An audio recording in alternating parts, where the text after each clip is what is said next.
Sorry to keep you waiting, but we're doing our best to get it together here today, and we should have a very fine show. We're just waiting for our friend Darlena to drop by, and want to make sure she got the link.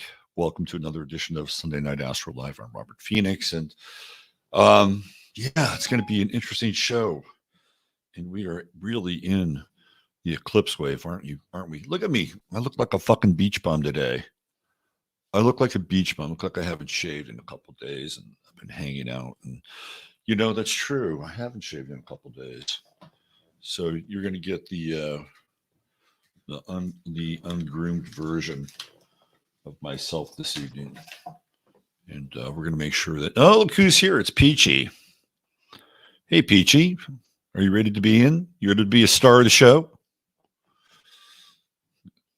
You're just biding your time, aren't you? Hello, Chatsaria. What's happening out there? How are you? Good to see everybody.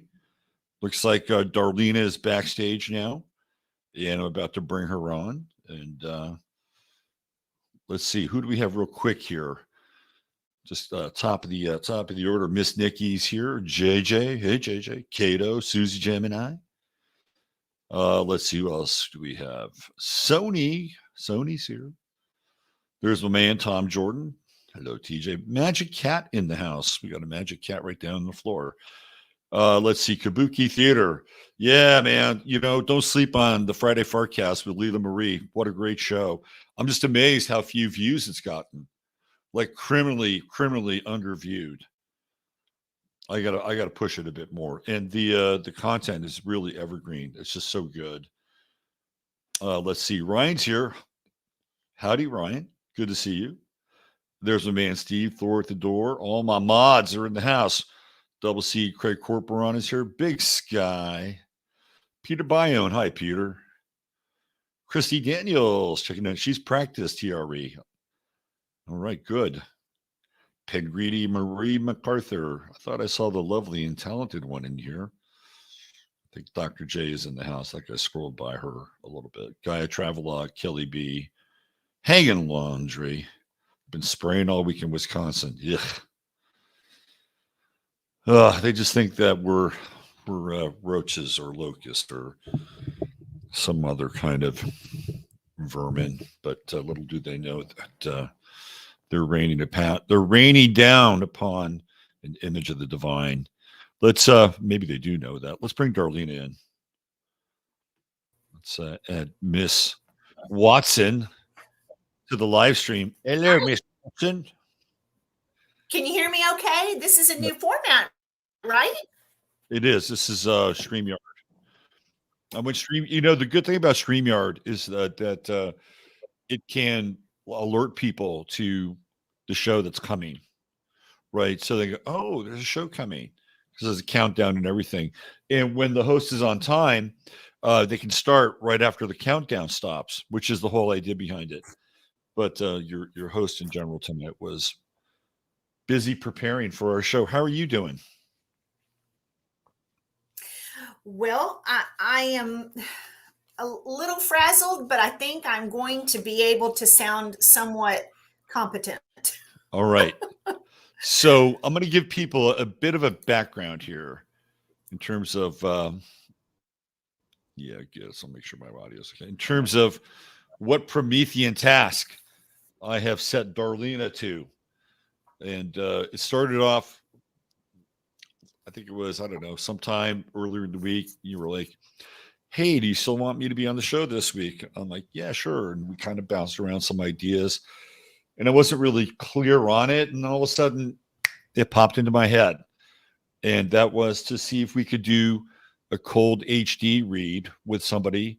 I'm just giving Darlena the coordinates and seeing what she comes up with. Now, she's such a good sport because I had actually given her the wrong month. And the weird thing was is that you and I were in sync because you actually called me as I was noticing the date and was like, oh, shit, I got to get a hold of Darlena. I actually gave her the wrong month.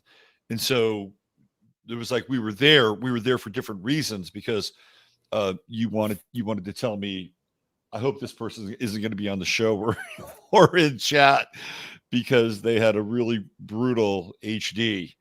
And I don't know if that's changed or not.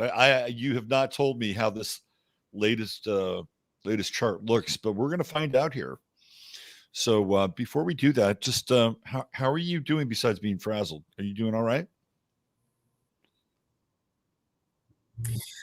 Personally, I'm doing really well. Life is good. Good. Excellent. Excellent.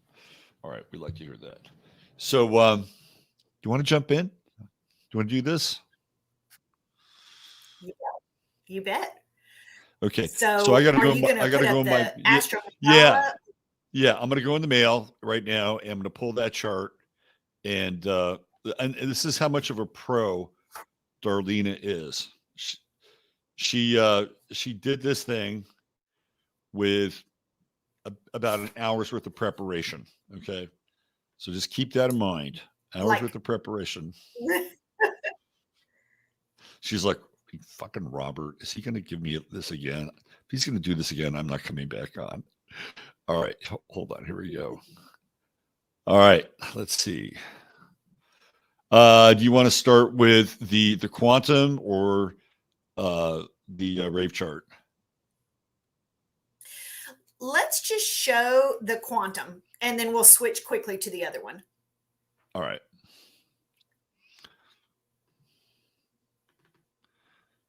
Okay, so in human design, there's a variety of charts, and the last time that Darlena was on here, we were working from the quantum chart, and then we went into the design chart or the rave chart, and it looks like we're going to go in the same direction on this one.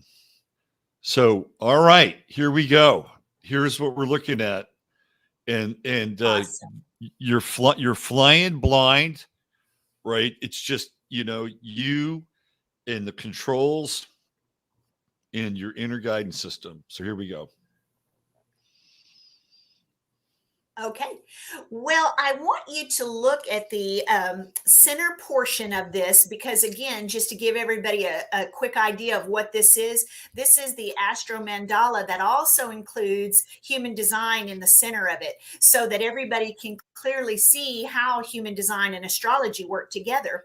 I don't know who we're reading about, but the person that we're reading about has a sun sign in Capricorn at gate 58. Now, the cool thing about human design is that the actual gates in the Astro Mandala are the same for everyone. So gate 58 is always going to be Capricorn, regardless of who the person we're reading for is.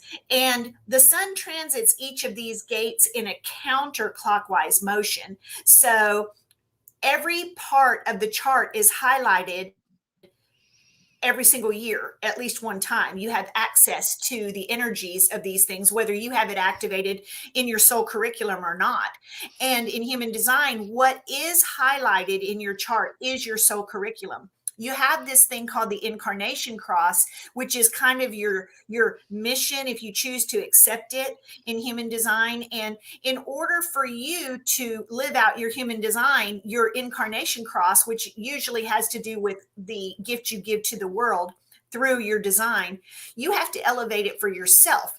And that's what we're talking about when we talk about the soul curriculum. This person that we're reading for, I was able to get an idea on the birth date, is only about 26 years old. So, Robert, I'm going to focus on this chart as though it hasn't been elevated because most likely you haven't had enough time on the planet at 26 to elevate your chart. So when I'm talking about the gates and channels, or we're going to just talk about gates. When we're talking about them, I want everybody to understand that this is a young person and wisdom comes with age. In human design, we talk about people not being full grown until they're 50 years old. So when we look at this chart, it's going to sound like a really gnarly chart, but it's only because this person is so young. So typically when I read for a person this age, I make it very clear to them that they're mostly going to be in the low expression of these gates because they haven't had time enough yet to work with life to elevate these. Because most of the time you elevate stuff quite naturally. So can I pump the brakes on you just for, can I pump the brakes on you? Yeah. just for a second, the chart that you had looked at before was really rough, right? This chart in comparison to that chart, how much better is it, or is it kind of in the same kind of rough territory but maybe different? Where is it in comparison to that other chart? The other chart, Robert, I I did not know the format that you were going to be using, and the other, are we still on? Yeah, I think we are, but your audio is fading a bit. Oh, there you are. Yep. Can you still hear me, Robert? Yeah, I can. Uh-huh. Sorry about that. No worries. Okay, the chart that you had given me before had some issues with it that were personal in nature. I wasn't comfortable reading that person's chart in front of everybody and delivering to them news that might upset them or embarrass them. Right. This chart, however, it is more of an issue of just some junk in the chart, but not embarrassing. So I don't mind reading this one. The other one, it had some personal things that they might not want someone else to know.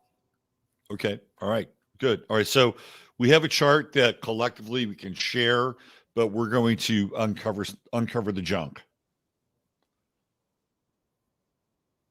Yeah. So Okay. this poor person has some things that are going to make them not very popular with others. Am I still coming in okay, or am I cutting out too bad, Robert? Yeah. First and foremost, you can see that this person has open pressure centers.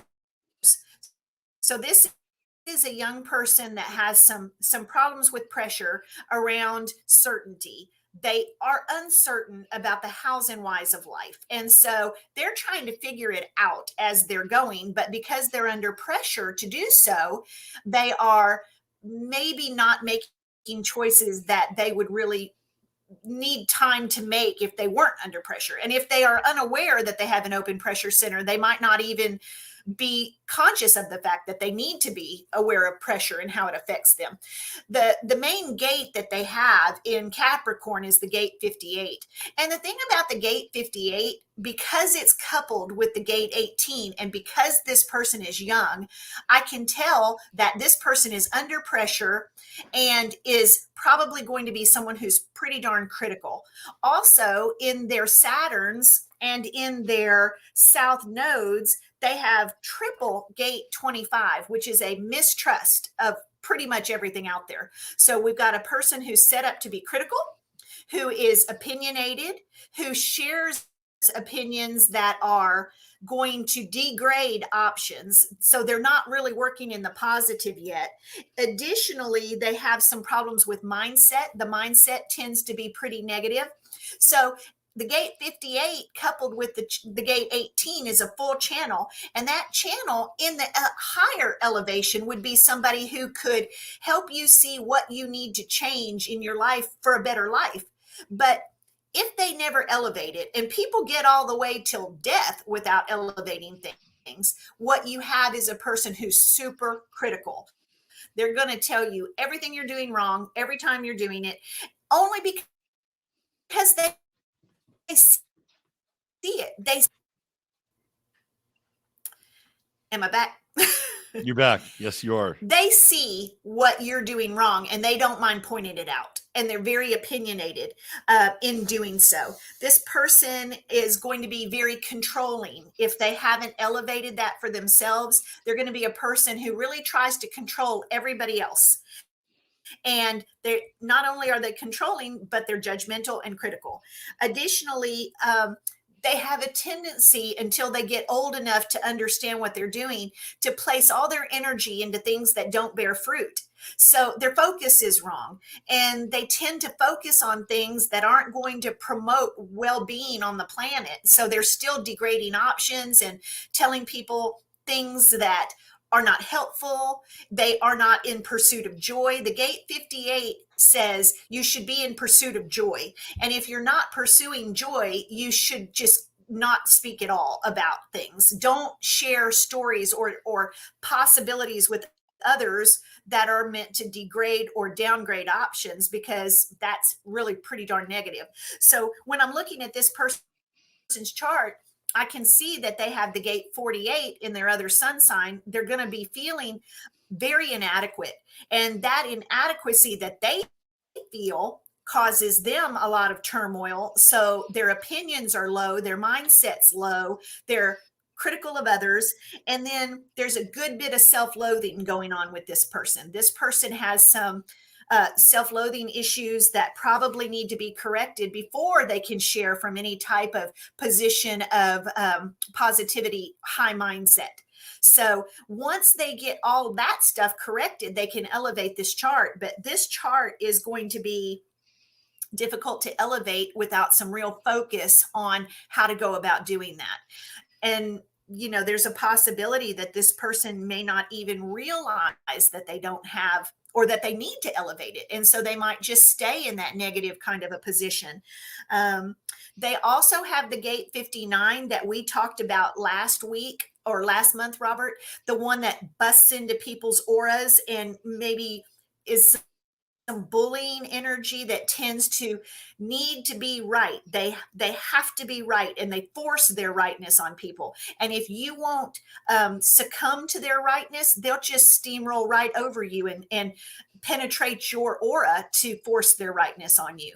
This person has the gate 12, which is the one we talked about last time, that says, when I talk, people listen, but if I am talking out of turn or improper alignment, I can have a tendency to bumble and stumble my words. So I don't know, with this person having an open throat center, I don't know how much they struggle with actually generating conversations or manifesting, because the throat is the center of manifestation.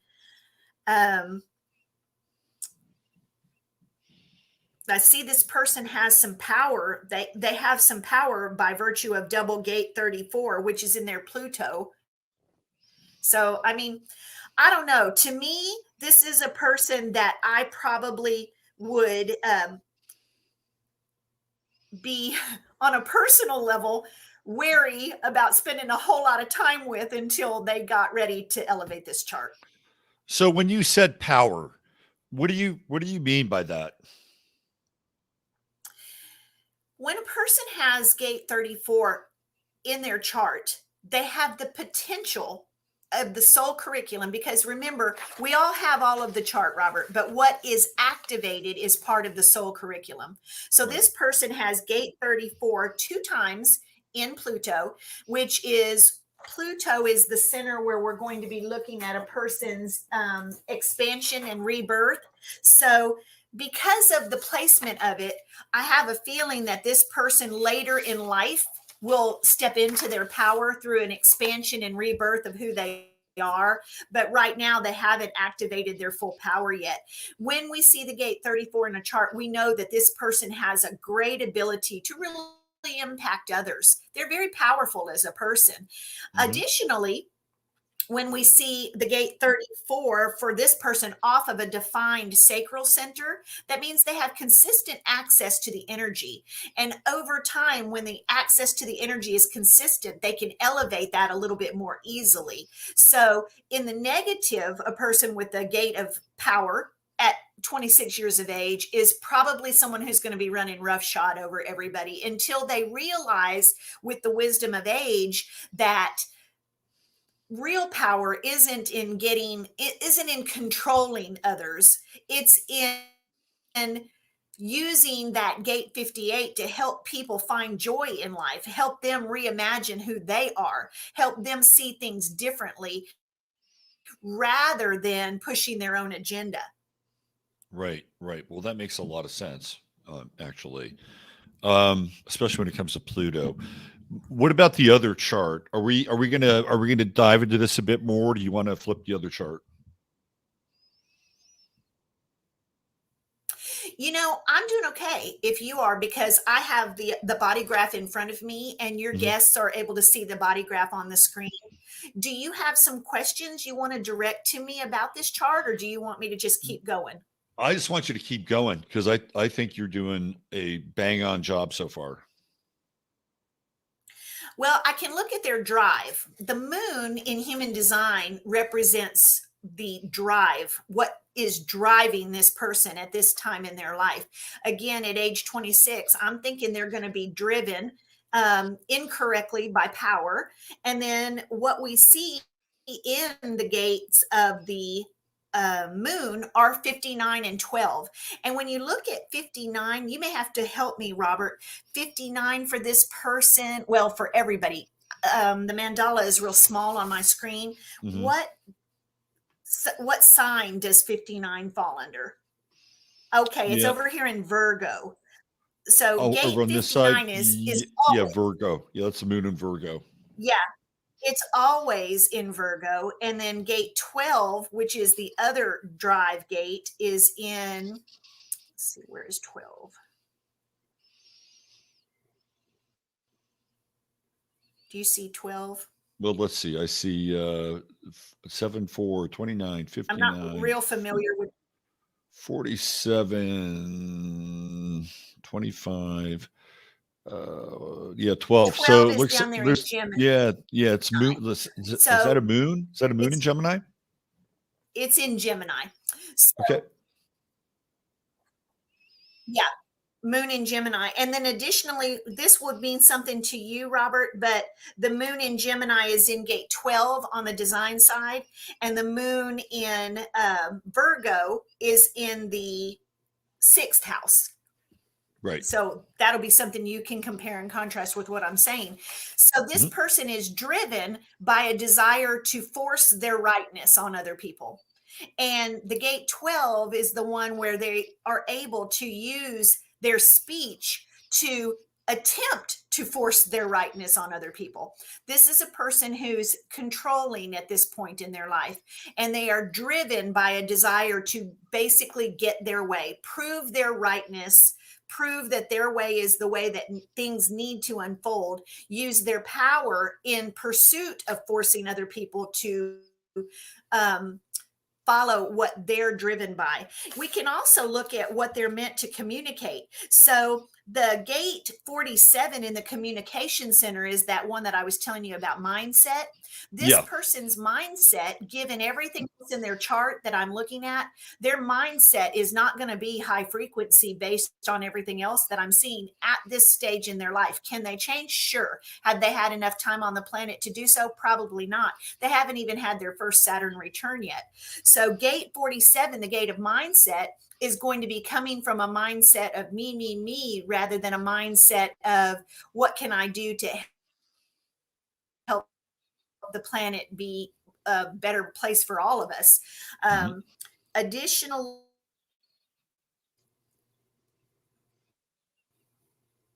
am I back? Yes. They've got gate 25 in Saturn twice.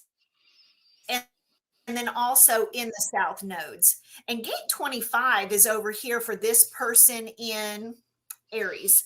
And if I'm correct, Robert, Aries is really fiery. Is that right? Correct.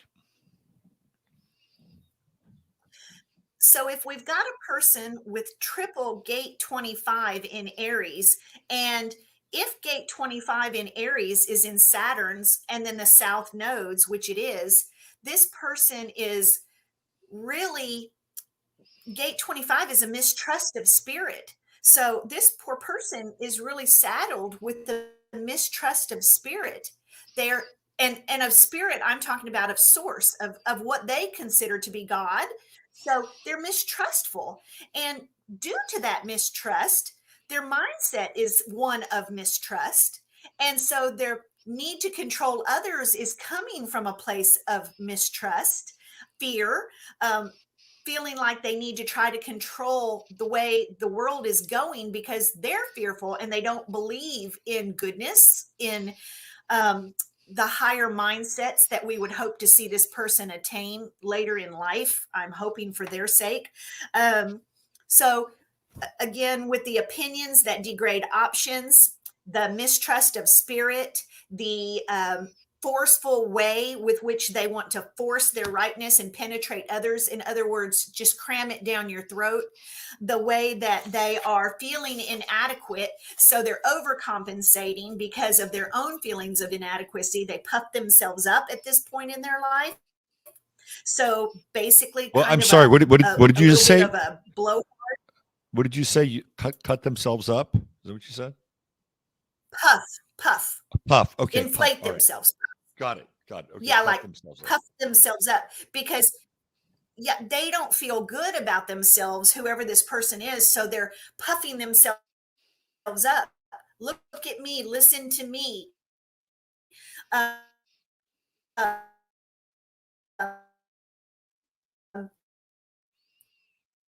I don't really feel good about myself, but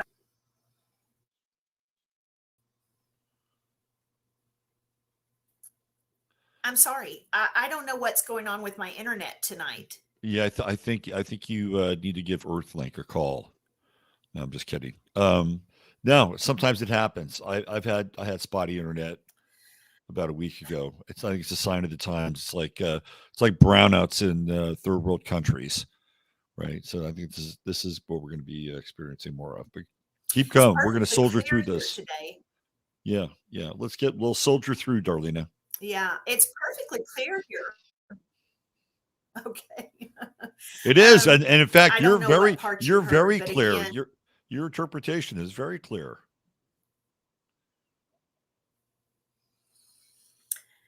Robert, I was talking about this person feeling inadequate. And I don't know if you can look on the mandala with me so that I'm not so darn slow. I'm looking for the gate 46. Oh, it's over there in Libra. This person has the gate 46 in their north node, which means it hasn't happened yet. It's going to be in the second half of their life because it's after the Uranus opposition in human design that we switch to north node energy. So they've got the gate 46 in the north node, but they also have it in their Gate 18. Mars. Right, Mars. The 46 Mars. in Yes, Mars. that's right. And the gate 46 is right in line with the gate 48. So when we talk about a person who feels inadequate, and then we add the 46 to it, and when you see the 46 in a chart, this is a person who has a deep dislike of their body, their vehicle, what they are housed in. So you've got kind of a miserable person here with everything that's going on in their chart. They're very unhappy, and it's probably showing outwardly. And hopefully when they get to their Saturn return around between 28 to 32 is kind of how the energy works in human design. I know it's different in astrology, but we say that the Saturn energy starts to inflate until it reaches this crescendo, and then it begins to taper off, where you have this thing that's just nagging at you. It's really a thorn, and it permeates the whole chart. And as I was saying, this person has double gate 25, which is a complete mistrust in God. In fact, they don't even believe that God loves them. So, or universe or whatever. They believe in nothing. They're kind of floating freely out there with no rudder. So this is a rudderless person. And hopefully as they approach their Saturn return, it would be so painful for them that they might be able to find some way to connect to something. It doesn't even matter what they want to be their idea of source, as long as they don't feel so darn alone. This would be a person that I would be concerned about possibly even self-harming based on their chart and the totality of it. Interesting. Very interesting. I don't know how all of this, because I don't know who we're talking about. In fact, I'm very empathic. Reading this person's chart kind of makes me feel like it's a little bit hard to breathe. I don't know how this person, I feel bad for them, whoever they are. And I would want to help this person if I could. Additionally, Robert, this person, and we have talked about this repeatedly on your show, this person is a 5, a 5th line profile. So this person is going to have experiences where they are simply not understood by others, coupled with all the things we said. They're not feeling good about themselves anyway, and then if people misunderstand them or misinterpret them, I mean, this is a person who has a pretty rough chart, and my heart kind of, I feel for them. What do you make of the left angle of the cross demands two? How would you interpret that? Is that the demanding thing that you were In talking about the earlier? incarnation cross, Yeah. yeah. In the incarnation cross, you're going to see, in every person's incarnation cross, the top four numbers of a chart: the sun sign from the design and from the personality side, as well as the earths from those two areas. That's what makes up an incarnation cross. And in an incarnation cross, you're going to have two energies that you simply, all of the chart must be elevated. But in order for you to live out your incarnation cross, you have to get stability, grounding in your life. Your earth signs in human design are what ground you. This person has the 52 on their personality side of their incarnation cross, and they tend to put their energy where no fruit is able to be born or bared, however you want to put it. So the elevation of that, the stability of that, where I'm working with this person, would be to focus, look at what you're doing. Is what you're pursuing worthwhile? Is it something that will ever bear fruit? And if it isn't, then you need to jettison that, because that is not going to stabilize you. As long as you're searching for things that have no potential to be of use to humanity, stop putting your energy there. It doesn't ground you. Additionally, on the other side, they have that gate 21, which is super duper controlling of others. They try to control others in order to give themselves less fear of chaos by controlling others. So they're going to try to get everybody to do what they want them to do. And the elevation of that, the grounding of that for their chart, would be for them to understand that you don't have any control of anybody else. You only control you, and you should try to get yourself where you want to be, and let the chips fall with everybody else where they fall. But for you yourself, you need to make sure that you're doing what you need to do in life, and stop trying to control everybody else in order to give you some sense of peace, or some sense that you're not in danger. People who have the gate 21 and who need to use that for stability will see that the world is a scary place to them, and if they can control what's going on, they have less likelihood of falling off the earth, or whatever the case may be for them. So the 21 would ground them if they could elevate that, and that's two of the areas that I would be working with them. I would automatically want to work with them on the fact that they don't have any faith of any sort, that they mistrust source. Because how can you have any joy in life? And the gate 58, their sun sign is all about joy. How can they have any joy, if they are feeling like they stink? First of all, they don't feel good about themselves, and then they mistrust that there's any joy out there for them. They're fear-based. So that would be on the short list of things this person needs. And when they elevated those things for themselves, Robert, then their incarnation cross, which was your question,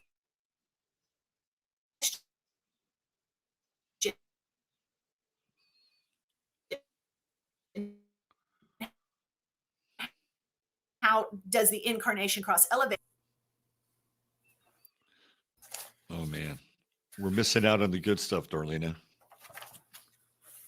You cut out on us.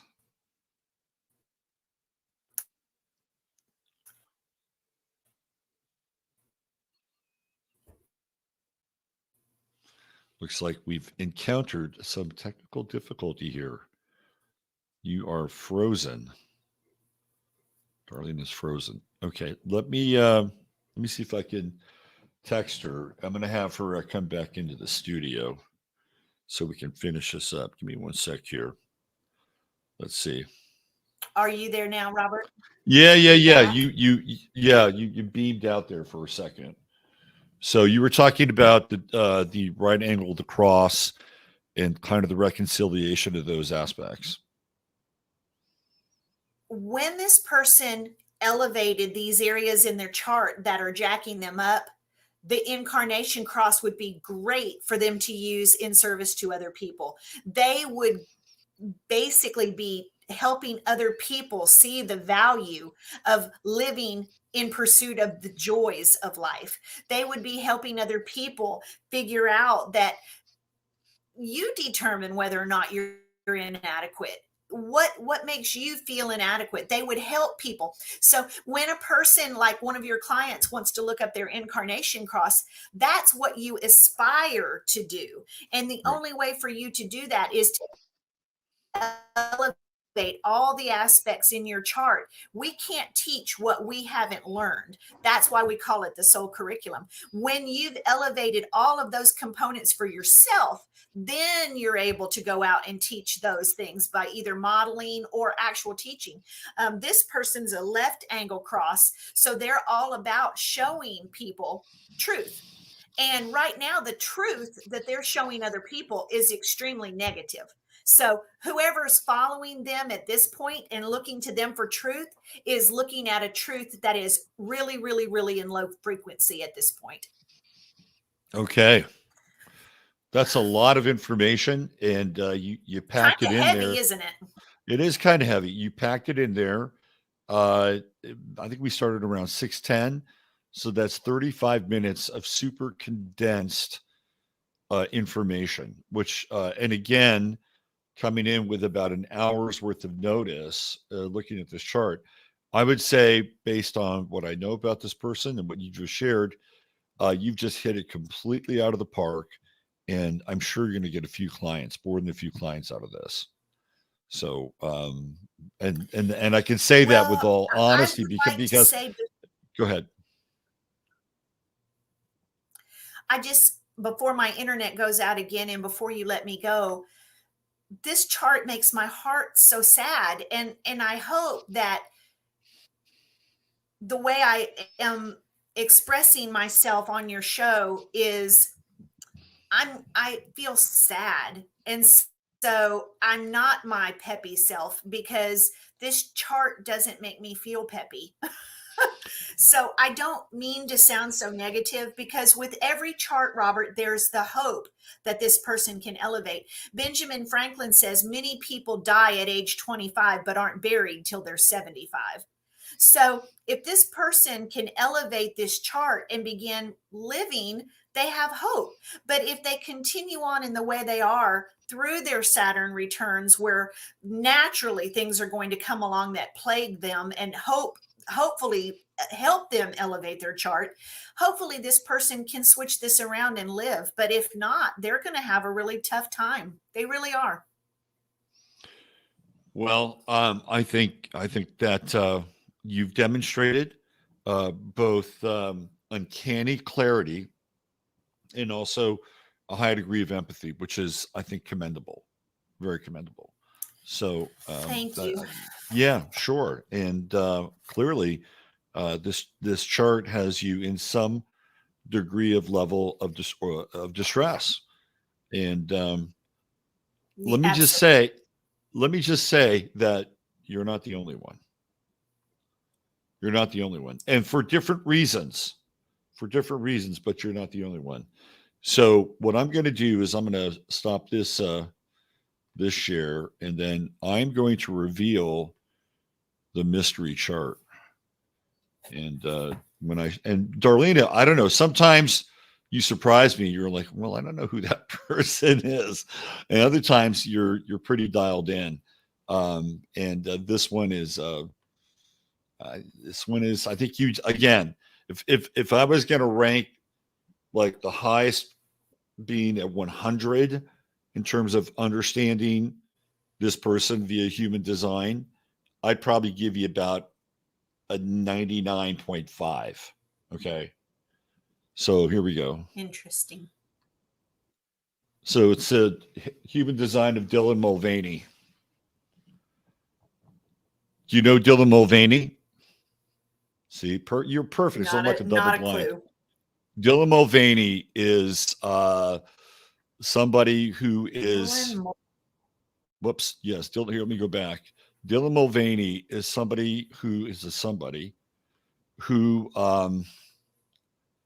has decided to, Dylan Mulvaney became a TikTok influencer and star by taking estrogen and trying to experience what it was like to be 365 days as a woman, and has over 3 million TikTok followers, and was then brought to the White House, and then was recently given dozens of contracts with high level corporations and sponsors, one of which is Bud Light.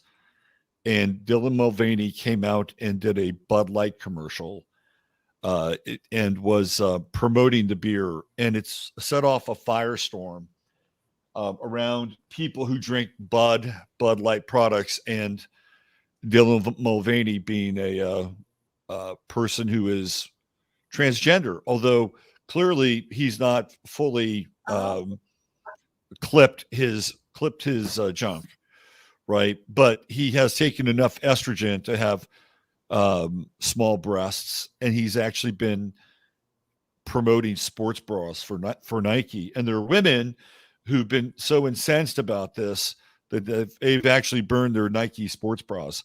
So he has stirred up an incredible amount of controversy because of his very high profile presence and contracts. The other, and that's not just it.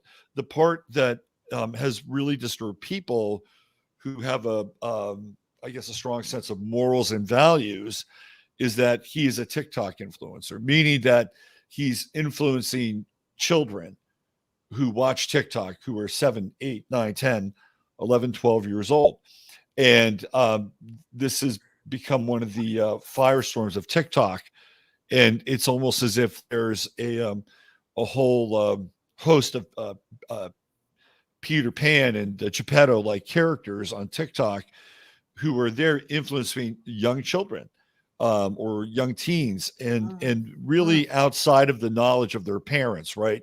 And so what we have here is this is a situation that many conservatives, and I could probably get canceled for this, but they've associated and labeled this grooming, right? So when you have somebody who is a young person and they're unduly influenced by somebody else's ideology, sexuality, personal beliefs, whatever they are, and and that's done so over a period of time. It's done so that they can eventually morph that person or individual into a position where they'll be much more amenable to the person who is attempting to quote unquote groom them or change their attitude, idea, lifestyle, etc. Right. So I think the thing that you've touched on for me that was quite interesting was this idea of self-loathing, and to the point where the self-loathing would manifest in that they would want to become somebody completely different. Does that make sense? 100%. In fact, I'm a little bit stunned. I can totally, now that you've explained, I've never heard of this person, but my heart goes out to this person because the degree to which they dislike themselves, you know, I don't have an opinion particularly about transgender. I can't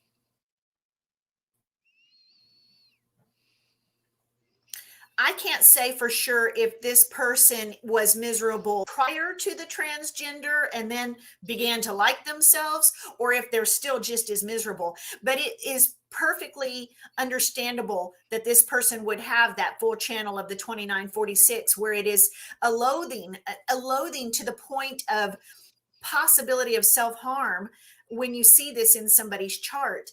And this person is, there's some loathing going on there. I don't know if they feel like they've corrected it for themselves by becoming transgender, but when you talk about the totality of the chart the way I did, and then when you brought up that this is a TikTok influencer, it kind of makes my stomach hurt a little bit, because the influence, if you're coming from a negative place where you're trying to control others and you're trying to force your way onto, as you said, these young children who find this to be of influence, they're very vulnerable at that age to what they see and hear, and that kind of makes me a little bit uncomfortable. Right. Right. Well, I think anybody who has a sense of what I would call organic proportion would feel the same way. Yeah. hmm So the interesting part about Dylan Mulvaney is that on the surface, he, they, she looks like they're having a grand old time, right? Like on the surface, every day is just a party in their world, and you know, they're going back to the quantum chart. There was that aspect in Gemini. It was that I guess it was the moon in Gemini on the design side. Is that right? On the design side? I On can the look at Gemini real quick. Yeah. That's I may be looking at the wrong one here.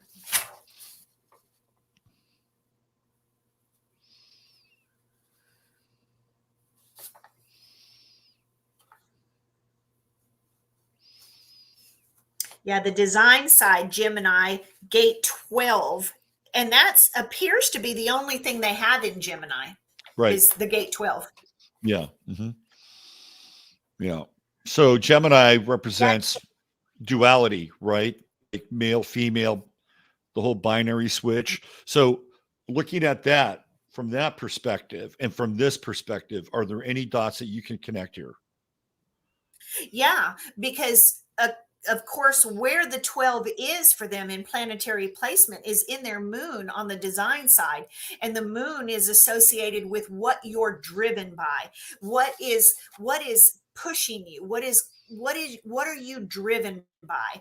And if they are driven by this duality that you speak of being in Gemini, and if they're driven in the gate 12, which is speech and articulating, it comes off of an undefined throat.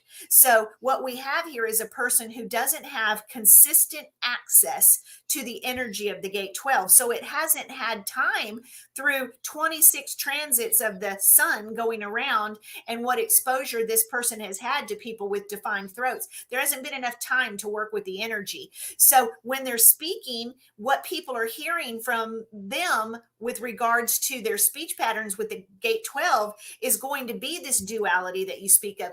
Who knows when this person has wisdom of age, when they're 50, if what they're speaking on will be completely different than what they're speaking on now. But Right. this person is speaking from their pain. They're speaking from their uncomfortableness, from their self-loathing, from their drive, their drivenness to find some type of salve for their discomfort, basically. This inadequacy, this miserableness, this criticalness of the world. Really, when you think about what you've told us about this person, they're going to be trying to control the stability that we talked about in trying to control others so that they can feel good about themselves. If I can make you say that what I'm doing is okay, if I can make you find value in me, then maybe I can find value in myself. When in fact, the value of self has to come from within. There's Wow. no way other people can validate you. And as a fifth line profile, this person, and that makes it even more painful for me, because this person is having so many people look at them. And we talked about with fifth line profiles, the vision that you see is going to be specific to what you're looking through. If you're looking through an Evian bottle, you could be in compassion for this person, as I am. I feel for them that they're having to deal with all of this on this plane on this planet. Whereas if somebody's looking through a Dr. Pepper bottle at this Dylan person, they're probably heaping all kinds of insults and unkindness and meanness and yuck. And that person has to take all that in when they already have self-loathing and feelings of inadequacy. So this person, I don't often know why God gives such painful charts to people, but this one's painful. Wow. It's really interesting because the chart that we had on the table before this was difficult, maybe in a different kind of way, but this one is painful and to some degree difficult as well, correct? Yeah, the other person that wasn't really a person that we had the wrong date, that would have been a person that had a problem with focus, and that person would have not been able to see the forest for the trees, and they had a lot of leadership in their chart. Whoever they aren't a real person, but that person would have been using leadership to misguide people, and then also really kind of, I guess coincidentally, they also had the 2946 thing. And so I was thinking, okay, if you're misguiding people, and I wasn't sure if this was a person you were bringing on the show, or, I don't mind talking about it when the person's not, like in this case. Right. But if No, I would have let you know. that was going to be on the show with us, yeah. No, I definitely yeah, would it would have been know. way too personal for them, and too exposing of them for them to have wanted to share that information publicly like that. Yeah. Yeah. Well, so that's listen, why I called, because I I thought, Robert, I don't think we should talk about this. I think you did an outstanding job on this chart, and especially with very little notice. I think you had it for maybe less than an hour, and you dug in, and everything less than an hour. Yeah. Yep. Less than an hour, and everything that you dug in and excavated with that human design chart was, I think, completely on the money.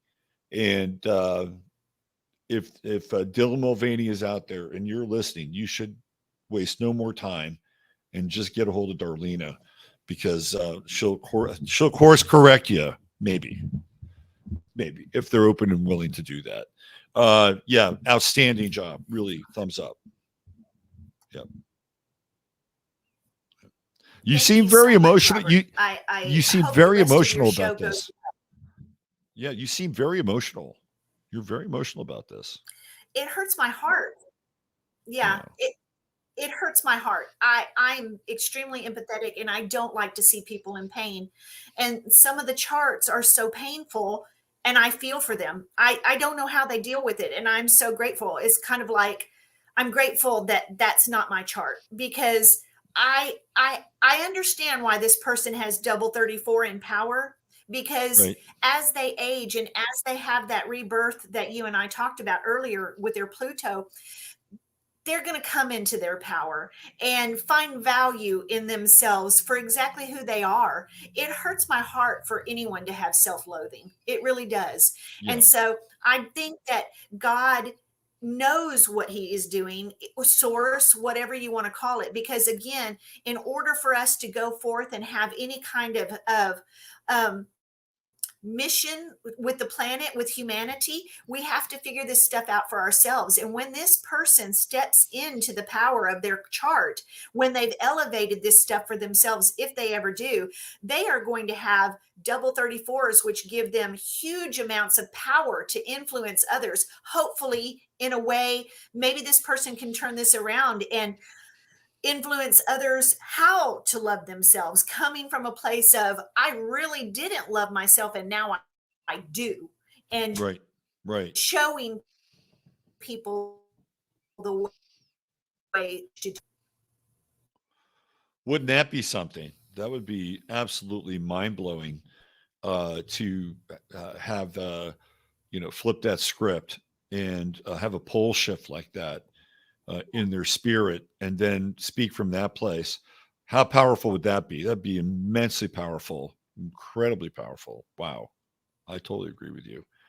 Well, I think that's a great note to end. Totally want to be an influencer. Right. That's the person, right? Not this particular iteration. So if people want to find out more about you and book a reading with you, they can go to darlenawatson.com. That's correct, right? Yes, it is. Okay. All right. So And, I'll have you the, know, once I'll have, again, go ahead. I want to ask any person who does their own chart and finds that they have a fifth line profile to please consider a reading. Fifth line profiles are painful and you often feel extremely misunderstood. So if you have a fifth line, whether it's in the first, like a 5-1, or at the end, like a 3-5, human design can be so illuminating for you and give you an opportunity to see a side of yourself that you probably need to see, relief from some pain. Do you think fifth line people are open to that kind of consultation? Are they, once you get a fifth line person into the consultative process, are they open to it, or how do they respond when you encounter a fifth line person?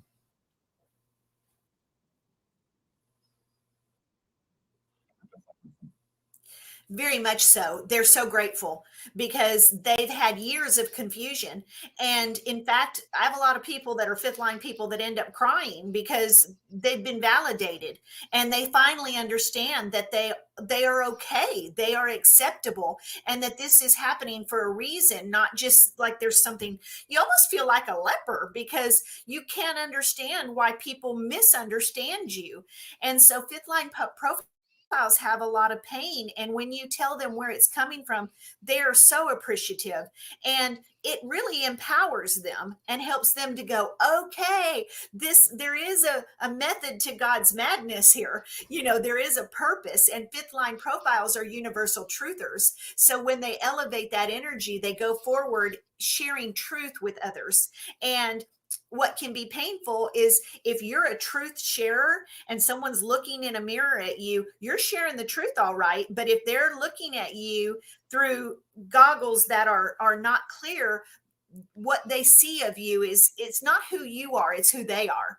And that makes fifth line profiles feel better when you start to explain that to them, that there's nothing wrong with them. In fact, Interesting. what seems like a curse is really a gift. What is the Interesting. saying? To whom much is given, much is expected. Right. Yeah. Yeah. Wow. Okay. So if you're a fifth line person, it behooves you to get a human design reading, and I think we've just demonstrated Darlena's prowess in this area. So don't hesitate. If you don't know what a fifth line expression is, you can always go on to GaiaMatrix.com and run your chart. And if you're a 5 something, that's who you are. You're a fifth line person. So, Darlene, I want to thank you for So being such a. Go ahead. I also have a link on my website, Robert. They can run their charts on my website. Beautiful. All right. So Darlena is a one-stop shop. And DarlenaWatson.com is where you want to go. I'll make sure the link is in the comments section, not the comments section, but the show notes. Darlena, you're such a good sport and a really, really fine and talented human design person, consultant, interpreter, and I think you demonstrated tonight at an extremely high level what you do, and just how important in certain aspects human design can really be in a person's life. So thank you for being here and doing that. Thank you so much, Robert. I am grateful to you for the exposure. Yep. All right. Listen, go take care of yourself. I didn't mean to freak you out so much with that chart, but go take care of yourself, and we'll see you again. We'll see you again sometime in May. Okay. All right. That's our friend Darlena. Man, did she kill it or what? Wow. That was really, really tremendous. I mean, she was just like hitting nails all over that HD chart. That was really impressive, I have to say. So Since we've done Dylan Mulvaney's HD chart, I think it behooves us to look at his astrological chart as well. And I have some interesting add-ons for sure in that area. So why don't we do this? I'm gonna throw his so there are two charts that I have here. I have Dylan Mulvaney's chart and I have Alyssa Heinershine. Now I don't have her natal chart. What I do have is it's called a solar chart, and it's just her date of birth and place. But when you do something along the lines of synastry, you can overlay somebody else's chart, and it doesn't matter so much in looking at how one person influences another person. In this instance, we're talking about Dylan Mulvaney. So I have two charts here, and from the Placidus side, some things really stood out for me when I looked at this chart. So let's switch systems here, and let's dive into the Placidus version. So here we go. This is his Placidus version, 10:10 a.m. Sunday, December 29th, 1996. Now, what's interesting with both Dylan Mulvaney and Alyssa Heinershine, that they're both from the San Diego area. Dylan Mulvaney from San Diego, Alyssa from Rancho Santa Fe. So there's an interesting kind of geolocation connection between the two of them. So I remember when I first saw this chart about, I think it was about 3 days ago. And the first thing that really grabbed my attention was all the Capricorn in the chart. And let's take a look at all this Capricorn. And you know, when you look at the human design chart, the quantum chart, you can see where the Capricorn lines up. Like it's really fascinating where you can see the planets line up in the different gates. So here we go. So the sun is at 8 Capricorn. And here we have Mercury retrograde. And first of all, I did a series of shows on my other channel this past week, and we were looking at the whole transgender issue, topic, subject, phenomena, craze, program, whatever, and all those are applicable, right? So I took 3 days, and I was trying to put together all these different pieces that brought us to this place in time.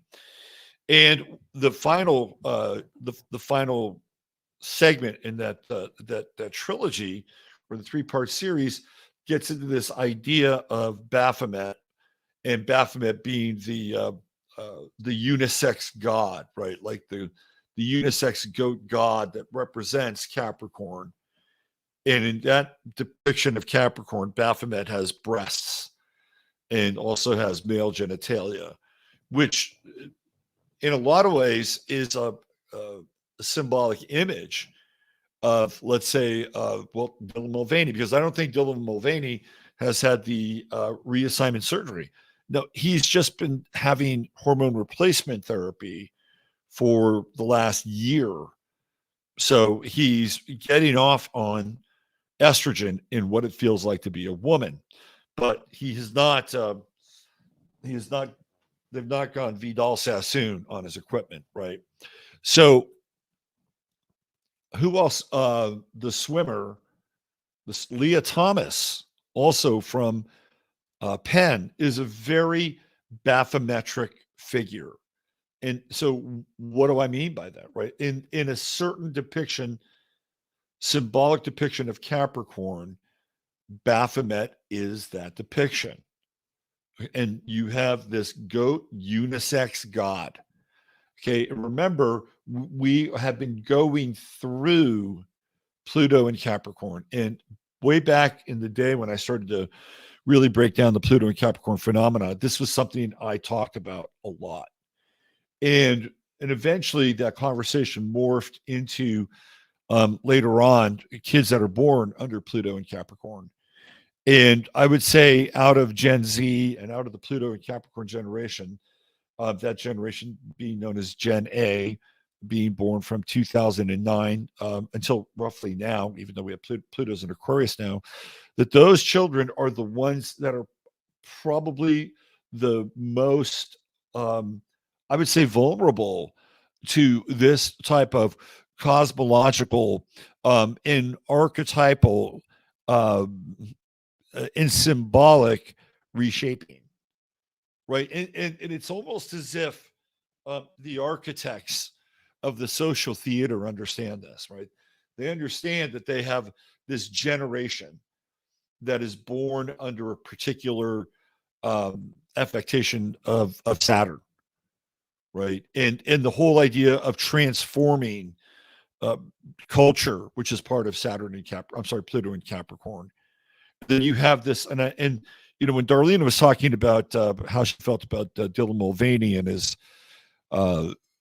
HD chart, that's how I feel about these Pluto and Capricorn kids who have had a very rough go of it, and everything from being shut down and shut out, and not being allowed to play with their friends, to having to wear masks, and who are we seeing now? Who are these young individuals who are being thrust in front of us, 8, 9, 10, 11 years old, and they're somehow convinced either by themselves or by their parents or somebody who is a so-called professional, that they'd be better off being something or somebody that they're currently not, right? And it's these kids, it's the bulk of that generation, or the bulk of this, what I would call hideous social experiment. And I don't have a problem saying that, by the way.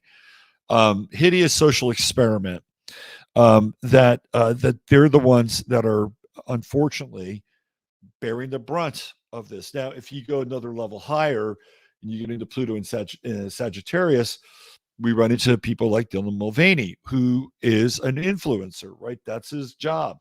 He got 3 million views on TikTok because he was influencing people, and TikTok trends much younger.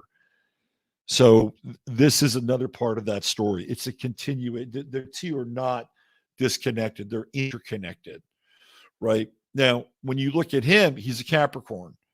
So we're starting to have this language, right? This language of Capricorn and Saturn, and these, in some cases, and in certain circles, highly revered goat-hoofed gods, and goat-hoofed gods that portray a portion of themselves as male and female, right?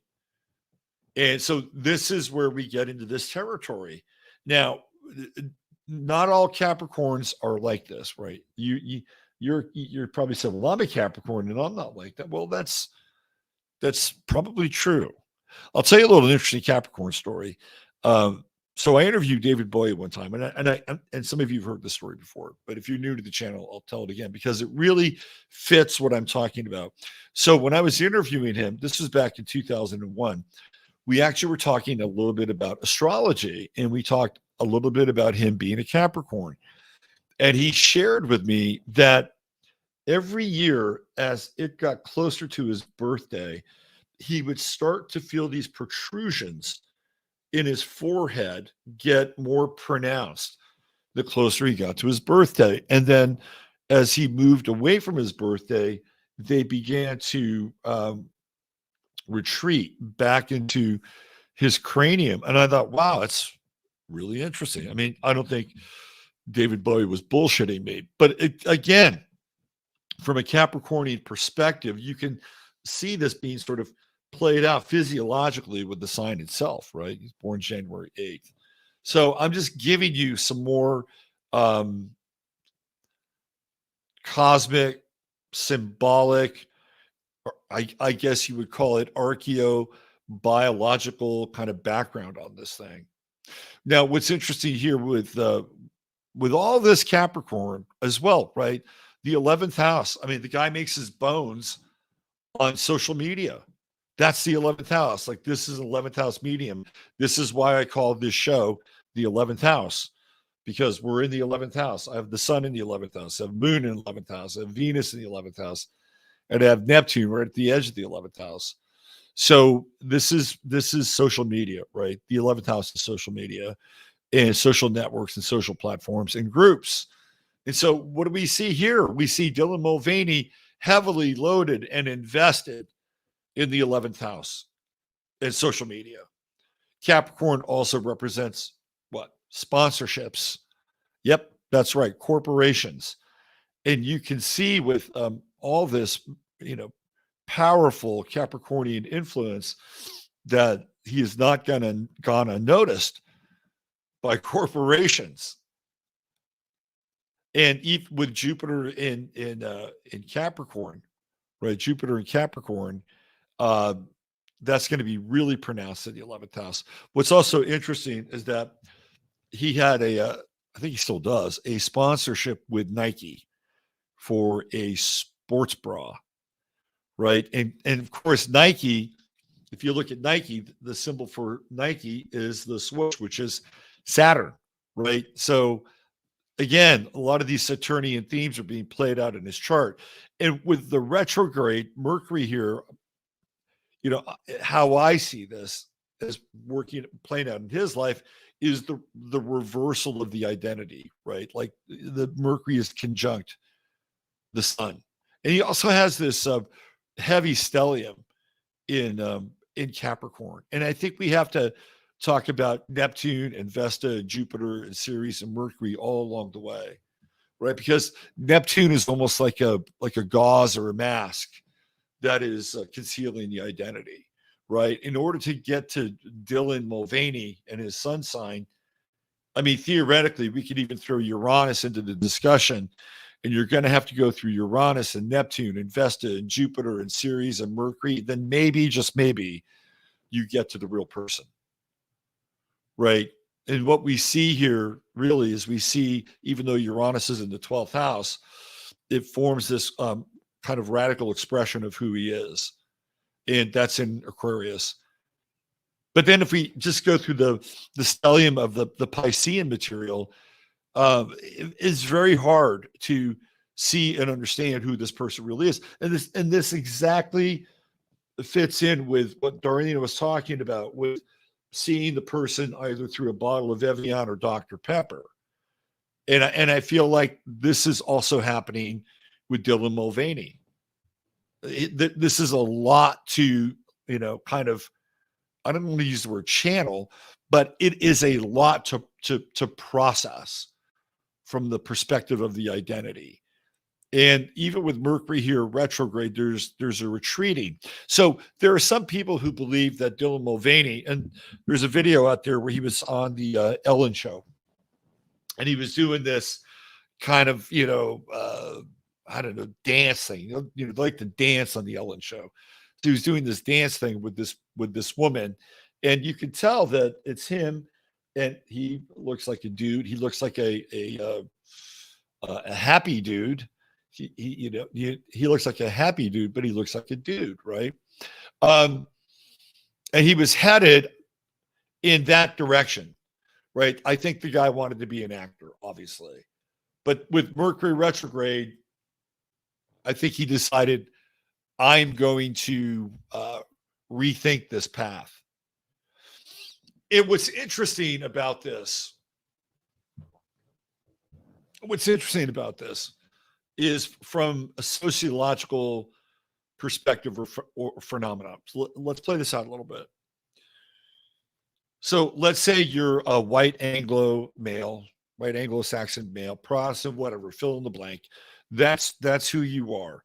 And based on diversion, equity, and inclusion, right, there are going to be people theoretically who are going to be placed higher on that scale of hierarchy, because that's the way it is.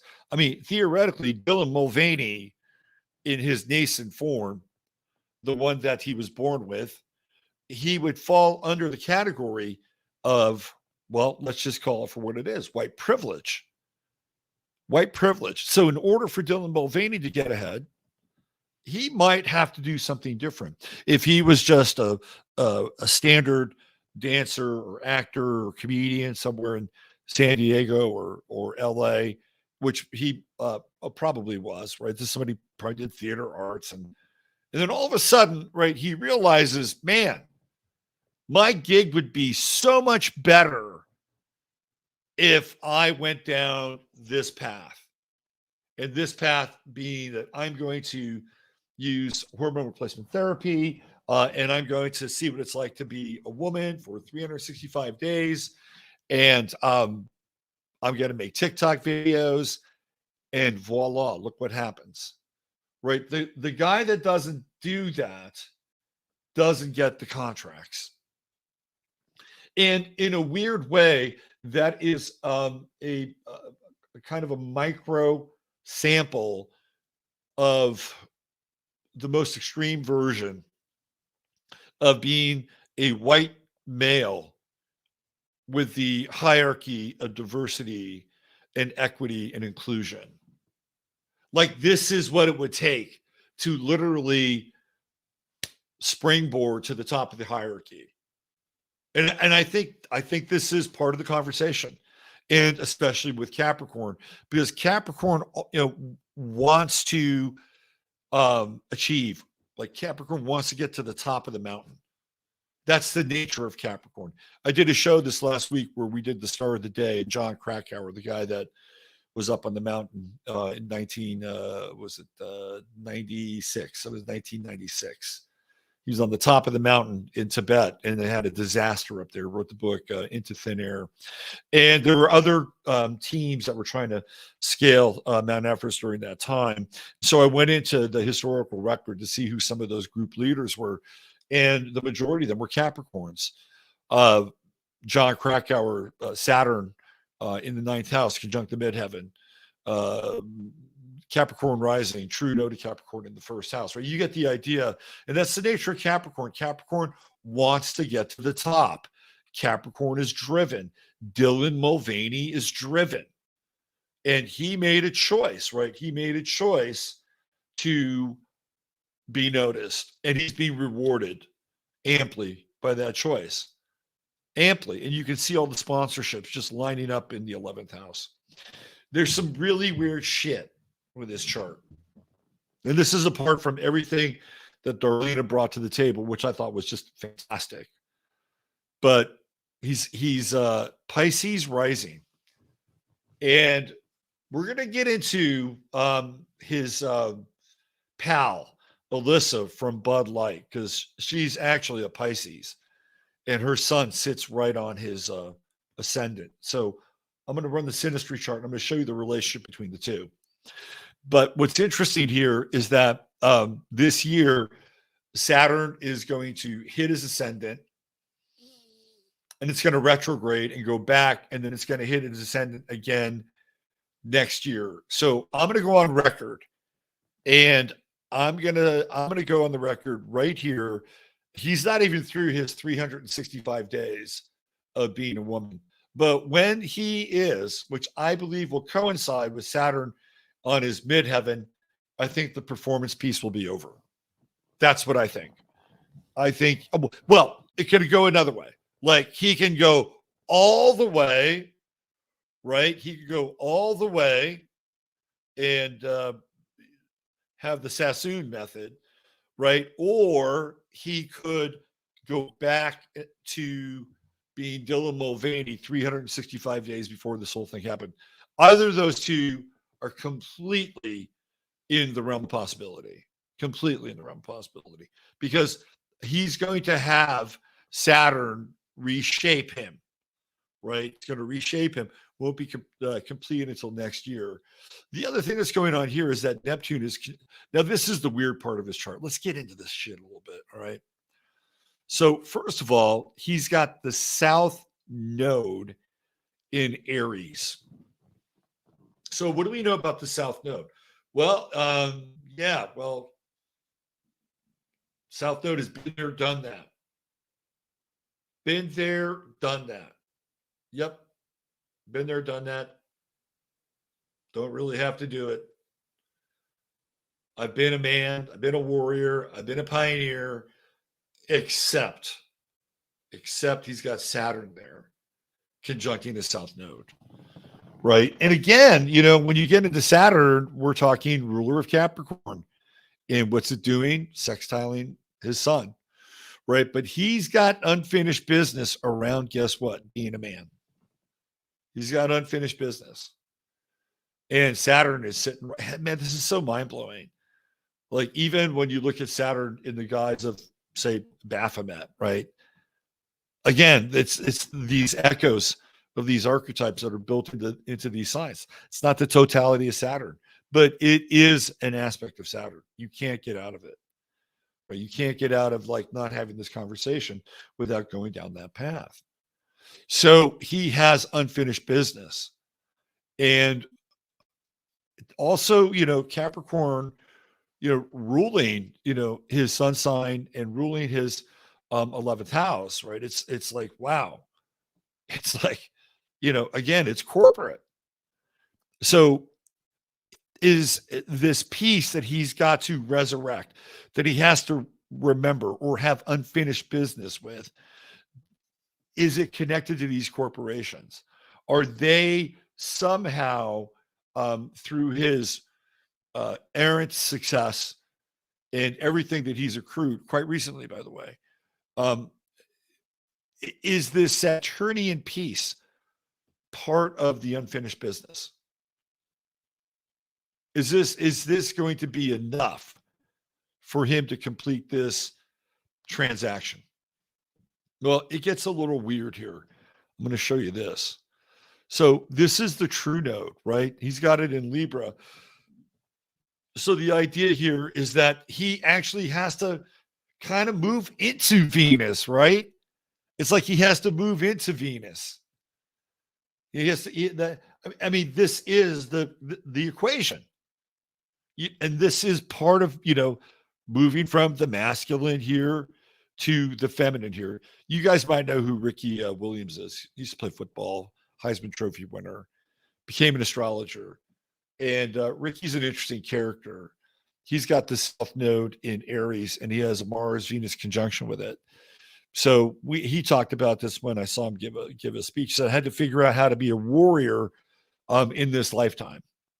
I had to figure out how to be a warrior in this lifetime. So I played football.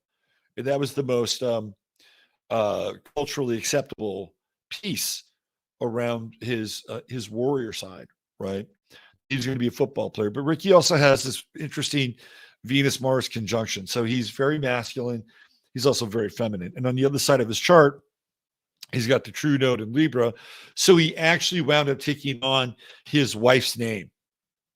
Like, he used, I think, his middle name and then his wife's last name to become a different person. And he did this to like honor the true node in his chart, right? He wanted more balance, more fairness, more synergy in his chart. So this is something he was consciously aware of. The thing with Dylan Mulvaney here with Saturn is that it's not just this idea that he's got unfinished business around being a man. There's power, right? There is a power trip going on here. And this is something I think Darlena was touching on a little bit in the HD part, is that there's a power trip here. Like, he has unfinished business around power. And ultimately, I think telling men, because remember, Aries is male, right? Telling men what to do. In this case, drink Bud Light, right? And most men who are of a certain socio-evolutionary persuasion, they're like, nah, fuck that. We're not going to do that, right? But this is part of it. Like, so Dylan Mulvaney's got unfinished issues around power, big power issues. You can see it here. And it's power around being a man, but also, and I think this really gets into what Darlena was bringing up, also telling other men what to do. That's what Saturn does, right? Saturn is the director. And here we go. All right. So he's supposed to theoretically be more female. Now he's got Mars to deal with. because he's got a Mars conjunction with his true node in Libra. And technically, I think that's probably pretty tricky, right? I think it's pretty tricky because he's got it. Now, he can be creative and he could be um socially adept, which is what Libra is, creative, socially adept. He can have kind of a flair for design and things like that. To Libra, definitely is going to be relationship oriented with that degree. Like all those things are possible, right? Like that can happen, but he can't leave out the man part. Like that's the thing that kind of blows my mind here with this chart. He can't leave out the man part. Now, I've talked about the last degrees of a sign where they get a little wonky, right? They get wonky. Like the energy's all over the place. And so at 28 degrees, Mars and Virgo, it's pretty wonky, right? So part of his chart is that he has to integrate something from his past that has to do with this male or masculine energy, but also having unfinished business around being responsible for it. I actually think that in this conjunction could actually be quite cruel when you get into Saturn and Aries, right? There's something quite cruel about this this aspect. And even when we bring the sun in and squaring the sun and with the cardinal energy, which is here, it's quite hot, right? Quite hot. Even though Saturn like modulates that, mediates that, maybe it's not as hot as it should be or could be, but it's still hot nonetheless, right? You're dealing with the sun and you're dealing with Aries and the friction of the sun-Saturn square. And it almost feels like the past is perverse, right? And even the father in the chart, I don't know what his family life is like, but even the father in the chart, kind of lording over his lack of being a male, which could be a part of this as well with Saturn here. But there's something that he's got to figure out. He's got to master this thing.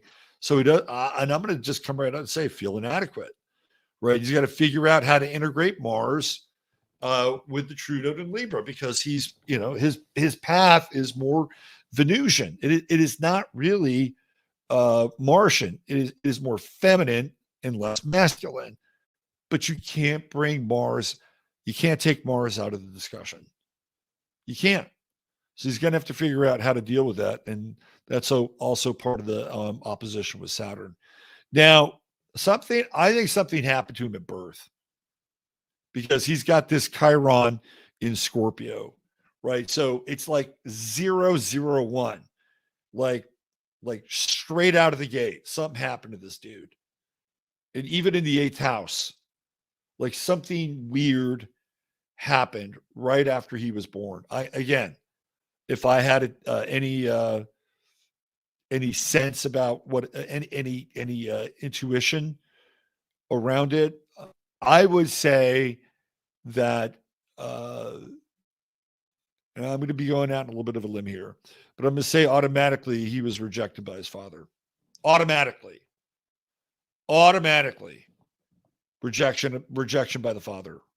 And I have no idea what his family life is about or his birth story is like or anything. But flat out rejection by the father. And at a very early age, probably intuited that, like knew it, right? He knew it. And that's the inconjunct with Saturn. Big inconjunct there. And even, it's not quite with, let's see, we got Mars at 28, 28. So it'd be 29, 28, and then 0, 20. Yeah. So even, it's right there, even with Saturn, right? Yep. That's part of it. Let's see what I see. What I mean, just like, it's the moon. Now, Mars is a different relationship. My bad. It's the moon. It is the moon in Chiron and the Yod with Saturn. This is the mother, right? There's the mother in the chart right here. Seems like The mother is a bit more active in the chart, conjunct closer, much closer relation. But Moon in Virgo is critical too, right? And Darlena talked about the Moon in Virgo inside of the human design component of this, and being super critical. And she said that it manifests to be critical of others. And I think that there could be certainly some validity to that here in the Placidus chart as well. But the mother is close, right? The mother is closer than the father in a lot of ways. I mean, the Saturn's in the first house, but it's in this form of rejection with the conjunct with Chiron. And so the moon here, it's like bonding with the mother, right? There's the bond with the mother. And I would say that even Dylan and the mother had an issue with the father, right? That they may have bonded together. And there's some triangulation going on here with the father. And I would say in that regard, it would resemble some form of enabling. And then over here, we have Neptune and we have Saturn. Actually, my bad. Uranus and Saturn in this sextile, and also participating in this yod with the moon. So a lot of Dylan's shit literally has to do with his mother and his father. Imagine that. Imagine that. Interesting. I would say that he probably did not have a very easy childhood. Critical mother. This weird Saturn in Aries. It almost feels I mean, this thing could go two ways. It could be just sort of powerhouse dynamo, and then no rejection, doesn't fit the bill. But the other part here is Saturn as cuck, right? There's another part here with Saturn as cuck, and maybe this is part of that as well. Maybe this is the other notion, or the other piece of the relationship dynamic between the mother and the father. In any case, it is really fucking complicated. The other thing that I found interesting about this chart was Venus. You look at Venus, and it's really, this is how people see Dylan Mulvaney in the world, right? Venus was theoretically a woman, because really what is trying to pass for women. Because if you root around the internet, you'll find some pre Crown Princess of Bud Light video of Dylan Mulvaney. But this is what we've come to see and know about this individual. Now, what's interesting about Venus is that, with the exception of two minor aspects, there is nothing going on. Absolutely nothing going on. I tell you right now, whatever you think of this person, they're one of the loneliest fucking people in the world. Lonely. Because with this Venus and Sagittarius, they are looking for everybody to affirm who they are, like the relationship with the world. But there's nothing else going on with that Venus. And the other thing, when you have a singleton, the thing about the singleton stands out. So this Venus piece, conjunct the midheaven, certainly is standing out, right? And there's also kind of a sociological firestorm around it. There's morality connected into this discussion. But I can tell you right now, this is a lonely fucking person. There's no connections. Minor, nothing. And think of like Judy Garland, right? This would be somebody who might have like Judy Garland syndrome. And Judy Garland ever really knew who she was, or felt like she understood who she was when she was acting or was on the stage, and she had people to give her either criticism or adulation. And for her, it was hopefully more adulation. But that's when she felt alive, right? That's when she was away from that, she felt emptied and hollowed out. And I could see this with this chart. But this is a very ambitious person, like incredibly ambitious. And I think the real challenge is how to integrate Mars in this chart. Got to integrate it. Can't run away from it. Just can't run away from it. And the other thing with the chart that I think is tricky, obviously, is that Venus. That Venus there's no connection. He may be connected to everyone and no one simultaneously. And just wait till Saturn hits the ascendant there. That'll be wait a year. Wait a year, and let's revisit Dylan Mulvaney if we can stomach it by that time. All right. Let me show you Alyssa Heinershine's chart in relation to this, because I thought this was really interesting.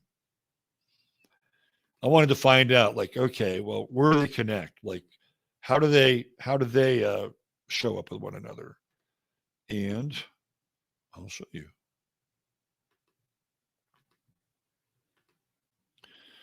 All right. So Alyssa Heinershine Gordon, born March 4th, 1984, Rancho Santa Fe, California, San Diego, California.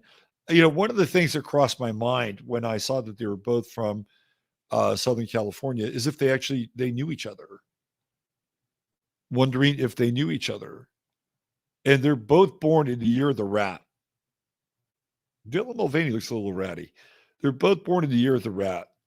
And so when I looked at her chart in this Synastry model, her sun was right on his ascendant.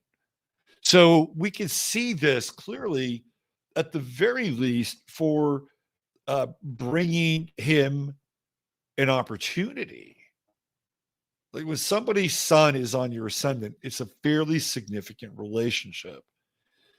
And for the person who has the sun in this position, the other person can theoretically live through them. And if the person who has the sun in this position is okay with that and can handle the transference of the identity or adulation, however that gets sorted out, it's okay.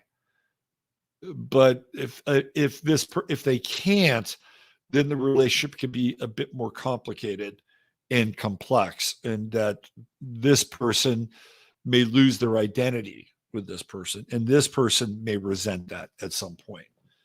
And I've seen this in a few relationships. Also, what we have here is the moon-sun opposition. So in a weird way, like they complete each other. Strange, but true, right? In a weird way, they complete each other. Also, her moon is in Aries conjunct his Saturn. That's another piece of the puzzle where she has a very masculine moon, and she's able to tap into Dylan Mulvaney and Saturn and see his Saturn as a marketing opportunity. Remember, the moon, the moon does represent some degree of marketing. Saturn represents like the plan. Like we're going to start out with this plan, but the moon represents the ability to tap into the collective, to understand on a subconscious level, because that's what the moon is really about, right? It's about the subconscious, to understand on a subconscious level what makes people tick. So especially when the moon is placed fairly high. So if the moon is somewhere near the midheaven or in the first house, there's interesting connections with a career, but clearly, and I've seen this with people from my past who have this aspect, they're actually quite adept at understanding how the public operates, right? They're able to sort of, read the temperature of a very big room. And as a result of that, get under the hood and start to make the connections on a subconscious level, which will motivate people to click on a link inside of a newsletter or go to a certain part of the store and search out a particular product and pick that product over another product. That's what the moon does in advertising. It's not the sun, it's the moon.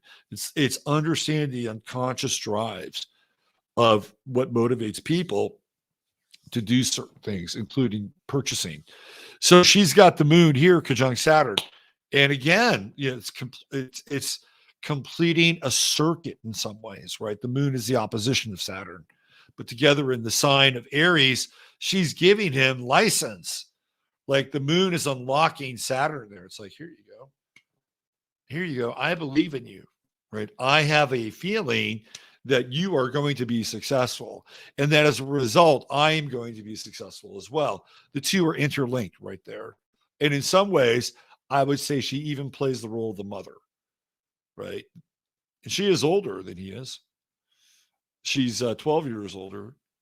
And then we have the sun here right on the ascendant. So she's again influencing him in a very direct fashion. And then the sun moon opposition in the masculine and the feminine. And you bring the two together. And this is sun moon oppositions are like marriage. You see how chemical marriage. Now, Alyssa, I'm telling you right now, she's not going anywhere. She's got a Mars Saturn conjunction in Scorpio. She's not going anywhere. And her Pluto is right in his part of fortune. Talk about fortuitous, right? 8th house, that's other people's money. That is other people's money. She knows exactly what she's doing with Dylan. And the other thing too is the Venus-Uranus conjunction, like her Uranus in Sagittarius, and then that South Node. And, you know, she's got some crazy idea from some other, you know, timeline or past life that she's got to make everybody's reality as radical as hers in theory, which Sagittarius is, right? And that's the South Node there. She's a destroyer. Like Alyssa Heinershine is a destroyer with the South Node conjunct Uranus.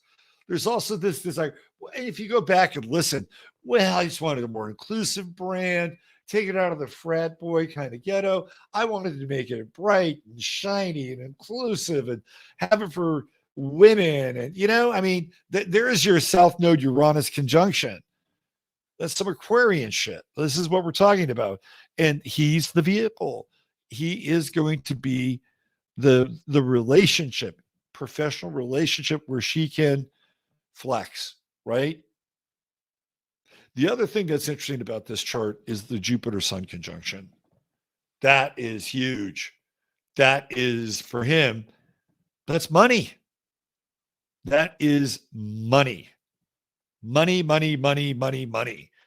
And so she's clearly empowering him financially and also from a career standpoint.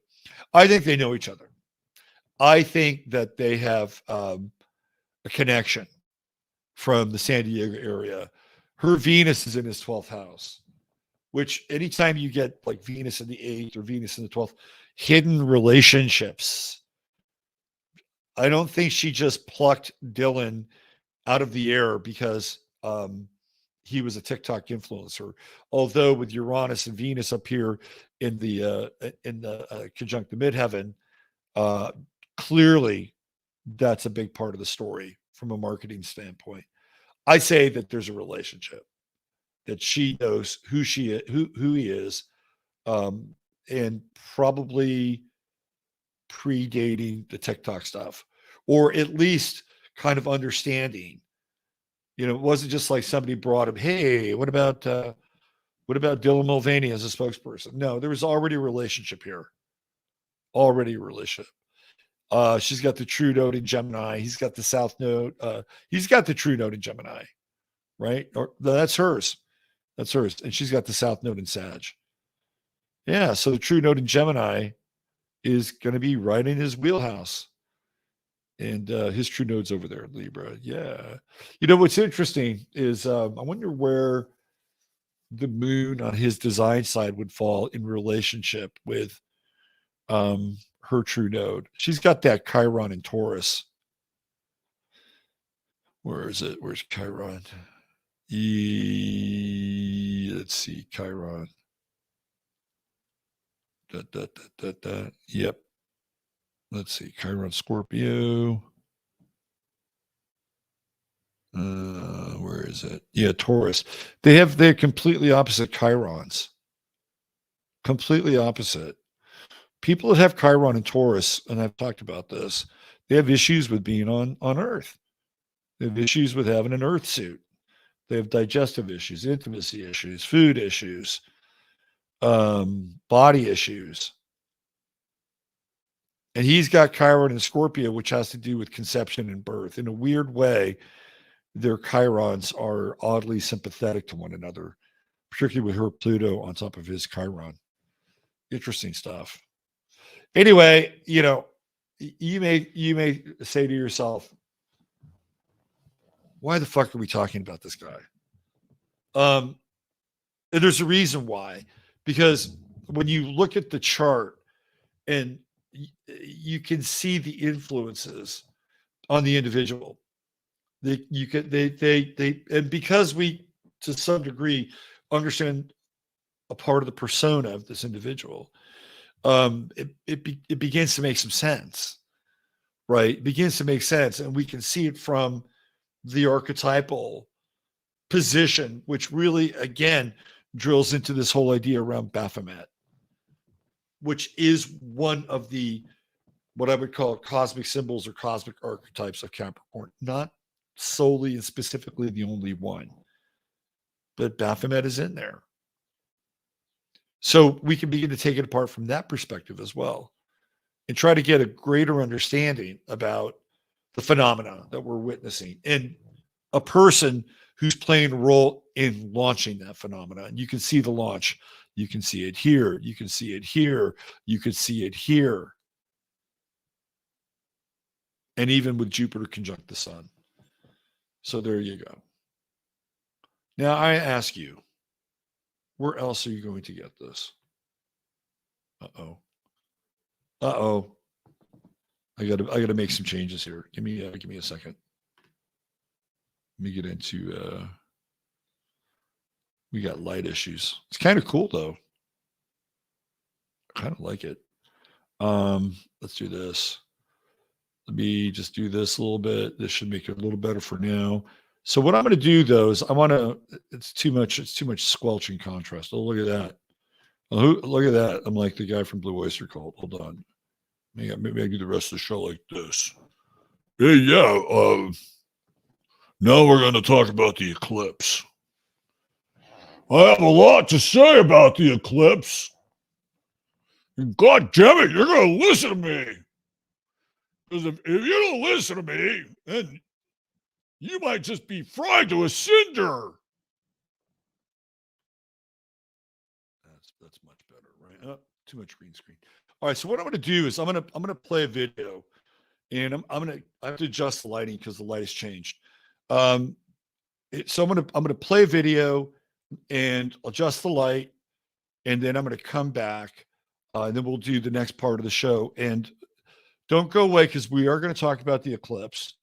And I have another really interesting chart, one that's quite timely, that we're going to break down. So just give me a moment or two here. And thanks for being here. You're watching Sunday Night AstroLive.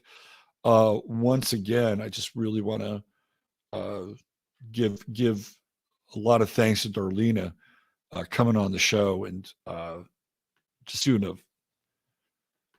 bang up job with very little time on the HD of Dylan Mulvaney. Okay, let me do this. Let's do this. I didn't get banged last time for the Russian sci-fi. It was kind of interesting to watch, right? Let's see if we can fire up another one. Let's see. What do we got here? No. Cheetah versus Robo-Dog. We don't want that. All right. Here's a whole list of films. This is The Sky Calls. This one's pretty fucking boring. How about this one? This is the one we saw last time. This one's pretty cool. Oh, here's one called Orion's Loop. Let's see what we got.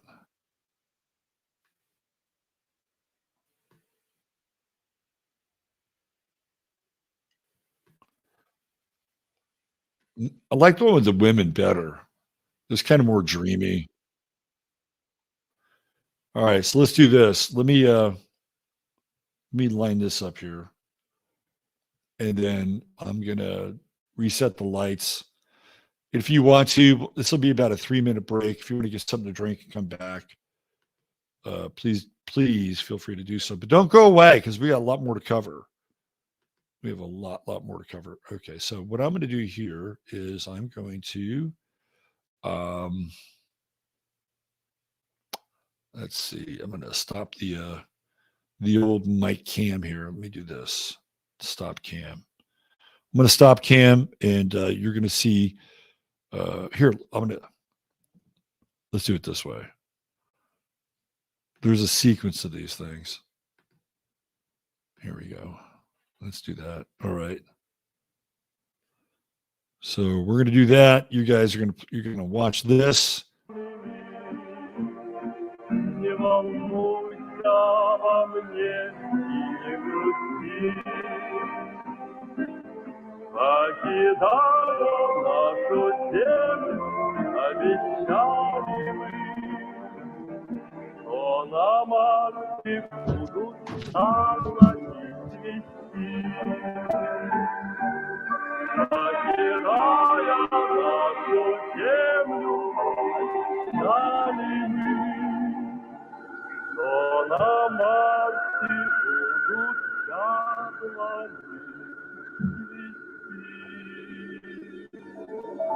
Но что пробудило в их сердцах песни земли?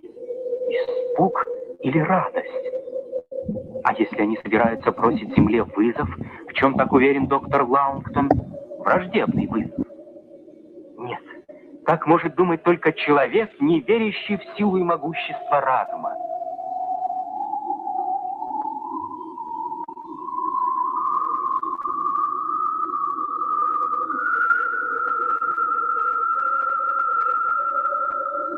Ученые Центурии узнали, что Земля обитаема. И они решили лететь. Только лететь.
А люди Земли и не ждали к себе гостей из Вселенной. Я летал на Луну, а ты полетишь на Марс. На Марсе воды мало. Коктейлей вообще нет. Пей. Для тебя, гурмана, даже в луже на Марсе щуки заводятся. Совершенно верно.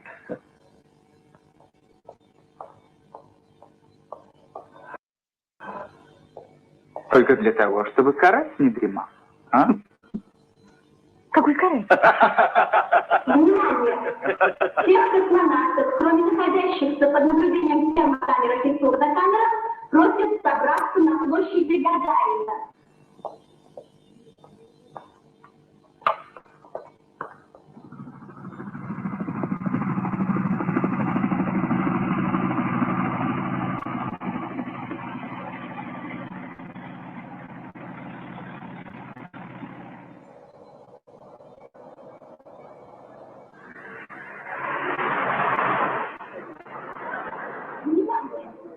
Всех космонавтов, кроме находящихся под наблюдением термокамер и сурдокамер, просят собраться на площади Гагарина.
Oh, there we go. How's that?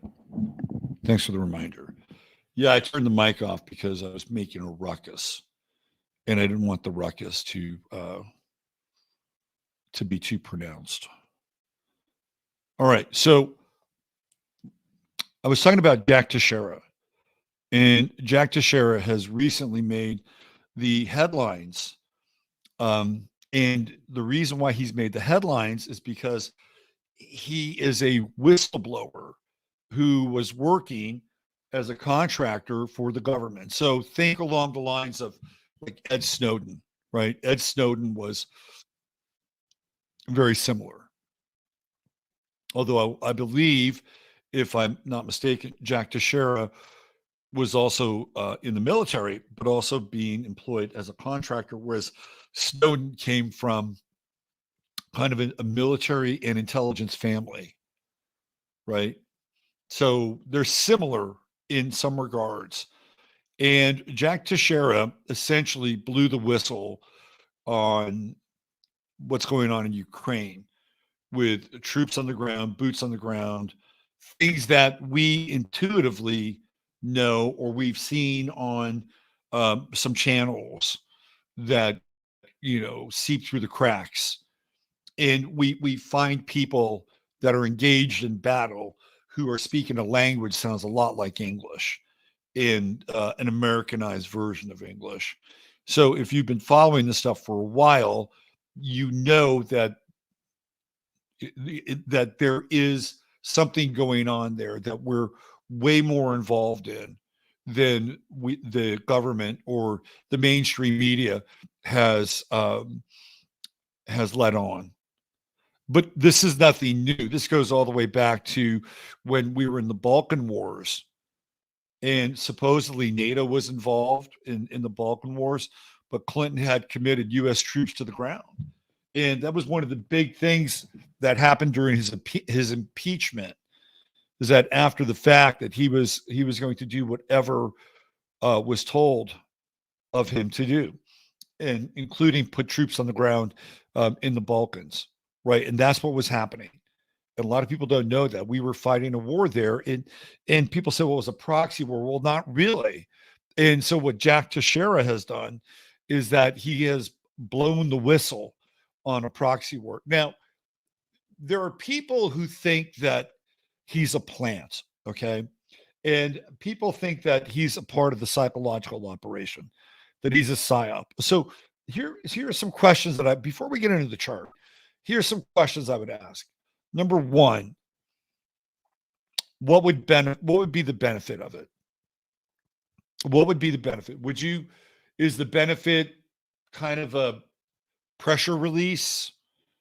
Is that what this is? Pressure release? Is it there to discredit the information and kind of blow it out of the water and not validate it? Is that part of the strategy in the program? Is this what we're looking at, right? Is that the benefit? Is this another technique to demoralize Americans who know now that there's shit going on in Ukraine that puts this country in jeopardy, puts us really in a ground war with Russia, right? Is this being done so that we know about it now, and as a result, there's nothing we can do about it? Because this is how demoralization works. So is he playing a role in any of these things? Have I left anything out? Is there another piece here that I'm not comprehending, that somehow he's a paid for spook and this is all by design? Are we supposed to now think that there's something else going on while we're mysteriously drawn to this event where he's dumped these all these files, and not just files, but things that were related to military positions? I mean, pretty classified stuff, right? So what if those things aren't true? What if he really is a whistleblower, right? What if he is a whistleblower and these documents are impacting this war? So there's a couple of things I want to talk about along those lines. I've been talking about the Aquarian energy for a while now. Ever since Saturn went into Aquarius, we had the super conjunction. And I really got hit in a lot of ways to Aquarian energy when I dove into the story of Synanon. And Synanon was one of the first foundations specifically set up for heroin addicts. Like there was no such thing as, Narcotics Anonymous. There was Alcoholics Anonymous, but they wouldn't deal with guys that have had, or men or women had heroin addictions.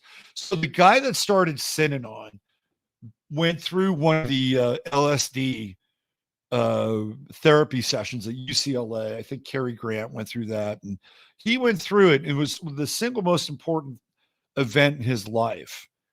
And he decided that he wanted to set up Synanon for people who were heroin addicts because they had no place to go. And he saw himself as being a great social reformer. And for a while he was. Like Synanon was really famous. A lot of Hollywood people hung out there. Leonard Gene Roddenberry, a lot of jazz musicians would go to Synanon and kick. In fact, they even made a movie about Synanon. It was like a Hollywood movie about Synanon. So the guy who started Synanon was convinced that he was going to be spoken about like Mahatma Gandhi and Martin Luther King and Martin Luther. And he was going to be one of these people that would change the culture. And he was an Aries with an Aquarius rising. And his true node was in Aquarius. And what happened was that his model for recovery became the de facto model for recovery in any number of clinics where people were trying to really kick hard drugs. It was his model. He was the one that really started it. And some people came in who were doing like a book or a documentary on it, and they basically pilfered most of his ideas. But then he went nuts, and Synanon became a cult, right? Became a cult. And he got really freaky, and he started to get all these kids and shave their heads. And, and then there was a guy who was a lawyer who was taking him on, and he wound up sticking a poisonous snake in the guy's mailbox, and it bit the dude. True story, right? So he was out to get his detractors. And so Synanon took on this cult-like status, but not in a good way, in a bad way. And eventually it all implodes, right? It all completely implodes. But what's interesting is that he did become somebody who changed culture, right? He in his mind, he saw himself as one of the great thinkers, philosophers, and social reformers. And in a lot of ways, it happened, right? It happened. But his story was the one that's not associated with it. His story is the one that's associated with the crazy. This is how Aquarius operates, right? It's like, yeah, you're going to set out to do this thing. And guess what's going to happen? It's going to happen, but it's not going to happen the way you think it's going to happen. And once I really wrapped my head around his story, it gave me a greater sense of peace about the age that we're in, because it's not going to happen the way that they think it's going to happen, right? And so they may set out and have this idea that there will be one system to rule them all, one coin to rule them all, like one global set of bylaws laid down by the World Health Organization or the UN or some other third party, right? They may all look like that's the plan and the program. And if they had their absolute utter fantasy and wish, that's how it would manifest, but it won't. And so they say that what we're going to do is we're going to create a reset with humanity.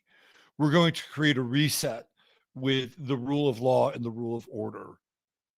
And we're going to bring people together under one banner in order to achieve that.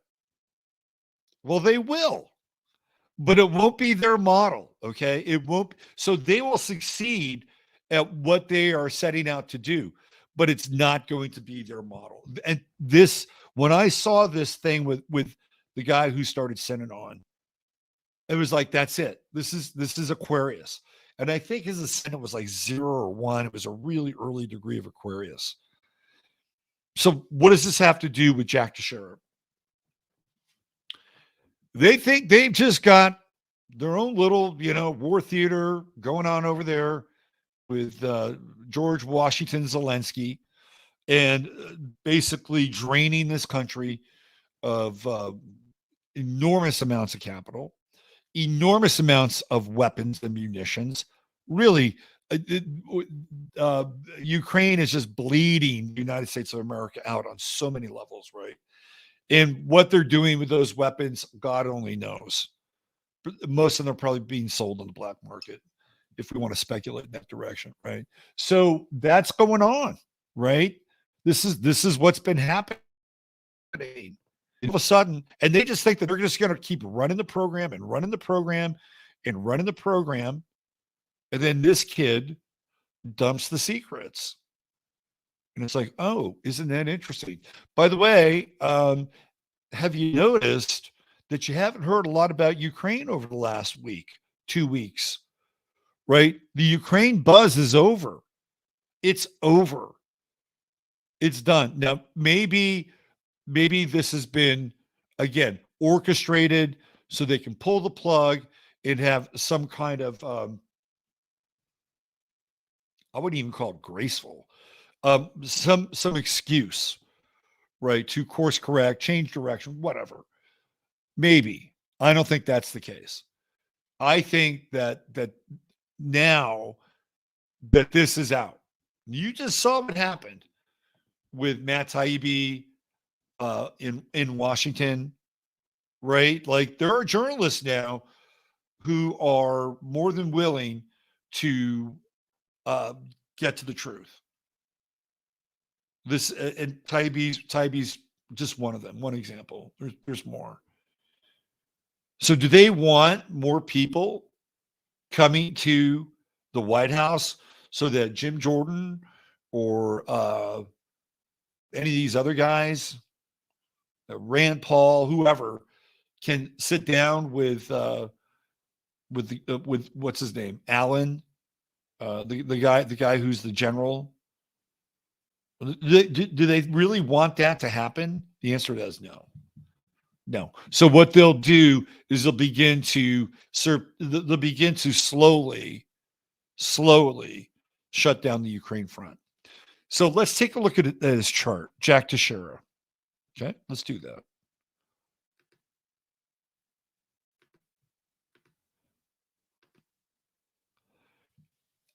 He's got so this is an image of him, very young, 2001. So we're talking hardcore Gen Z. By the way, Dylan Mulvaney's Gen Z too.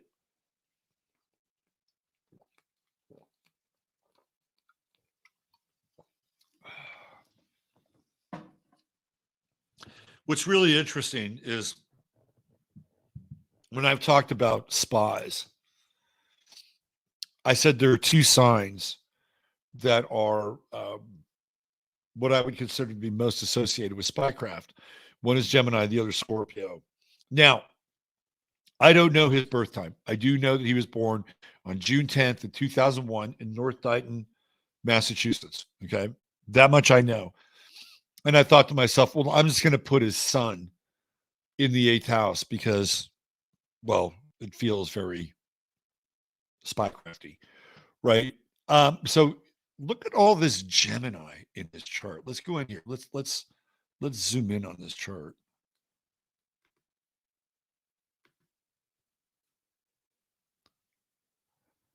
All right, maybe I'll just go out one layer.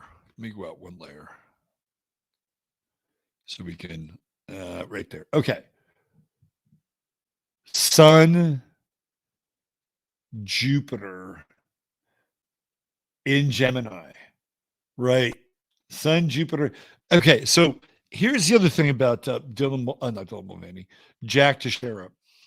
There's a quote that he has from when he was in high school.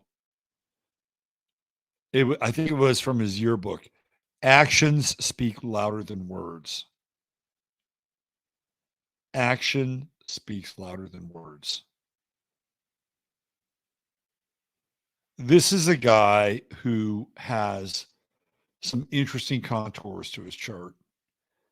What do we have? Pluto and Mars conjunction, Sagittarius.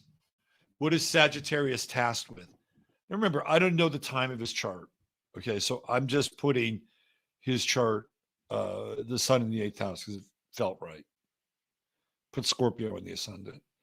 So Sagittarius is tasked with the truth. Tasked with the truth.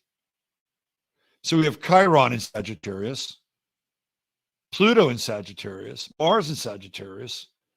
You got a pretty powerful stellium. Pluto, Mars in a wide conjunction. Thirdly, Chiron and Mars in a motion. And what's it doing? Retrograde, retrograde, retrograde. Pallas in Sagittarius, also retrograde. So when you look at somebody who is in the armed forces, it maybe has a patriotic bent. And if you look at that quote from high school, actions speak louder than words, right? And you see these things going on, and you have access to these things going on. And clearly, with Sun, Jupiter, Mercury, all of them in Gemini, Saturn in Gemini, right? We'll take the vertex out, Juno in Gemini. He's got access to information. He has access to information. He's got Mercury retrograde too, right? If I'm not mistaken. Yeah, he's got Mercury retrograde, Mars retrograde. He's got all these retrograde planets. Uranus is retrograde, Neptune's retrograde. Pardon my language, it's a lot of fucking retrograde. So how does retrograde operate? You know, it's kind of like a leak. It's kind, this whole idea of being somebody who tells the truth or is a whistleblower. Those are very retrograde types of positions to have, because if you're somebody who has pledged allegiance to, let's say, the United States Army or the Armed Forces or corporation, we'll just use those institutions. That's your path, right? You're walking that path. And then when something goes wrong, when all of a sudden you no longer believe in the thing that you're doing, then what do you wind up doing? You begin to walk it back. You begin to walk your path back. You begin to move away from the thing that you were headed towards, the direction you were moving in. Now we get another example of what retrograde looks like. It's like he's moving away from these things. He's, if this is true and when I see his chart, look, he may come from a family that has some interesting connections. I wouldn't doubt that. And I think that's part of the story. Is he a hired spook? I don't really think so. And here's why. I think it's all the Sag. He has all this Sagittarius tends to be connected to ideologies, whether it's a religious ideology, whether it's a political or a patriotic ideology. And theoretically, those ideologies are also connected to a higher order of being. United States, a higher order of being, Sag rising in the United States chart, higher order of being. Even Neptune in the United States chart in the 9th house represents that. And there's also, with Sagittarius, you get morality. Sagittarians are great for being moral and immoral. You know, they'll go through patches where they're completely immoral, then they can be amoral, and then the next thing you know, they're just filled with morality. Like if you've ever met a Sagittarius who's quit smoking, you'll meet somebody who is a zealot, right? So when a Sagittarius finds God, they are some of the most intense people to be around. And everything that you knew about them before they found God was like, whoa, what happened to you, right? But they're just going at it with the same level of intensity. But this is what happens. Sagittarius has some degree of investment in morality and truth. And so here it's retrograde, it's being all walked back. And it's in opposition with Gemini, which is essentially, you know, ferreting, right? Gemini is ferreting information. Gemini moves between worlds. It moves between Gemini. Hermes is a thief. Okay. Hermes is a thief in a lot of ways. He moves between worlds. And so he's moved between this world of being somebody who's a contractor, also has connections with the military. And then the other world, which is this maybe more of a political or ideological world that he has had a falling out with. His true node is in Cancer. And we know that the true node in Cancer, or Cancer in general, is a very conservative sign. And when we look at this country, the United States of America, it is a Cancerian country. And there are values that are associated with having a country under that sign, right? We become home for all these other people from around the world. You know, the Statue of Liberty give us you're tired and, cold and shivering and hungry and, out of work and out of luck masses. And we'll take them, right? We'll take them. This is and it's the American dream, and it's got this meritocratic piece built into it. And if you just pull your weight and do your share and take care of your own business, like you can get ahead. Unlike other places where they have onerous fees and sometimes the warlord or the king or whoever's running the principality or the area that you've been living in extracts an inordinate amount of dues in order to live and work in that place. This place, it's more like that now, trust me. But that's been the underlying theme of the United States. It's very Cancerian. And then you have a wife and you have kids and you have family, which is a very Cancerian idea, a very Cancerian modality. And it's what shaped this country until Pluto went into Capricorn and destroyed all that.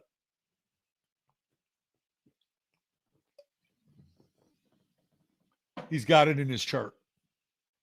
This is what he's aspiring towards. Cancer's loyal. It is a sign connected to loyalty. We know that Donald Trump is a Gemini. He's got a stellium in Cancer, Mercury, Venus, Saturn. What does Trump value over anything? Loyalty. Now you can say it's a misguided loyalty. It's a loyalty connected to ego, whatever. It's still loyalty, right? And you can see that in his chart. Cancer's connected to loyalty. How many people do you know who are Cancers? You might be one yourself and you've been in a relationship and you just can't get out because you have an attachment. You have a loyalty to a person. You have a loyalty to a relationship, even if it sucks. Like that's how Cancer rolls. And the reason why it is embedded in the sign is because if you're a mother or a father and you're Cancerian, right, you're not going to give up on your kid. That's the whole idea behind it. The whole idea behind Cancer is you're going to stick together. You're going to stick together. That's the idea. And then if you don't stick together, then things get, sticky, but in a different kind of way. He's got loyalty. He's got loyalty But this guy is not afraid to flip the script. Not at all. He's got a Sun Uranus trine, so he can be radical. He can be radical. But look at him. Does this look like a radical? Not really. Unless, of course, that's just for our viewing purposes. But he can be triggered, right? He can be triggered to do something that is considered to be risky. Like, he's not afraid. This guy is not afraid of risk. He is not afraid of risk. You can see it here. And he's got this Moon Neptune conjunction in Aquarius. A really interesting conjunction. We know the Moon in Aquarius is detached and cool and, you know, friendly, but not too friendly, right? Neptune humanizes it a little bit. Neptune tenderizes it, softens it up. It brings with it some empathy, but it's still in air, right? It's still in air. And I think that, you know, with the moon coming in here and you know, being in this this trine with Saturn, right? That he could be convinced, he could be very convinced of the sort of the morality of what he's feeling. And it wouldn't be that hard. And guess what? He may not even be this if he trusts what he feels, which ultimately winds up in trusting what he knows, because this is what Gemini prides itself in, is in knowing certain things. I think that he'll make the right decisions with this chart. The challenge is this opposition with Sagittarius and this dichotomy of truth and morality is being played out in the chart. He's got Venus and Taurus, again, traditional values. Venus and Taurus. And he does have a square with Neptune. And he does have a square with the moon. That's an interesting square. I feel like in that aspect, clearly there can be feelings of betrayal. Venus-Neptune squares, especially in Aquarius. Venus wants to be grounded in Taurus, right? It believes in the, you know, platonic solids, right? The third dimension. Venus and Taurus likes relationships that are probably more real than virtual with Venus and Taurus. And then you get the Neptune square, and there can be significant letdowns with that, right? Venus and Taurus is fair. It's fair on a material plane. Venus and Libra is fair on a mental or an ideal plane. But Venus and Taurus is fair on a material plane. And when that fairness is upended, or if it is punctured or wounded, or if the individual doesn't believe that the relationship that they have with the physical, the material world is the one that they signed up for, right? That Neptune square comes in, and it can completely deflate them. Completely. It's like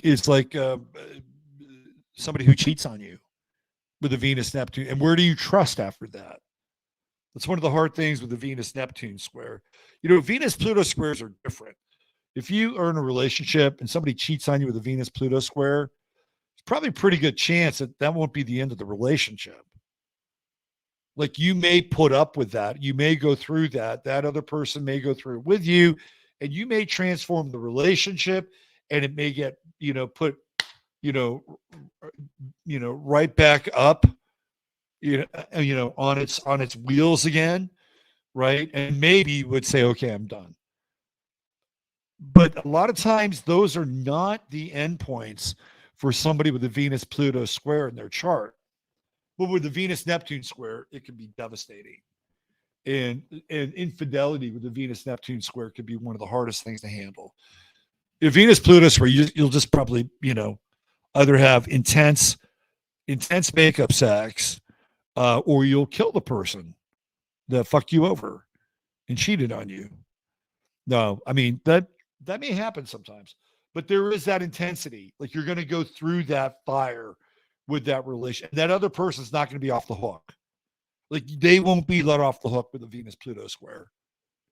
And who knows? Maybe The owner of the Venus-Pluto square plays that role or has played that role, so they know what that's like. But the Venus-Neptune square is something completely different. And that's when you get bottomed out. That's when you get betrayed and you get hollowed out with it. And that's in this chart, right? I'm going to go on the record, and it's really hard with all the Gemini.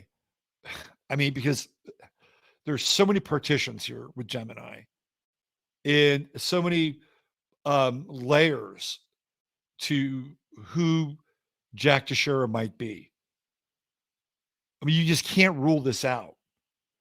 But I'm going to go on the record and say that this guy is not an operator, that he's not a spook, that what he did, that he was compelled to do because of the oppositions here in all of this Sagittarius and having to literally walk it back.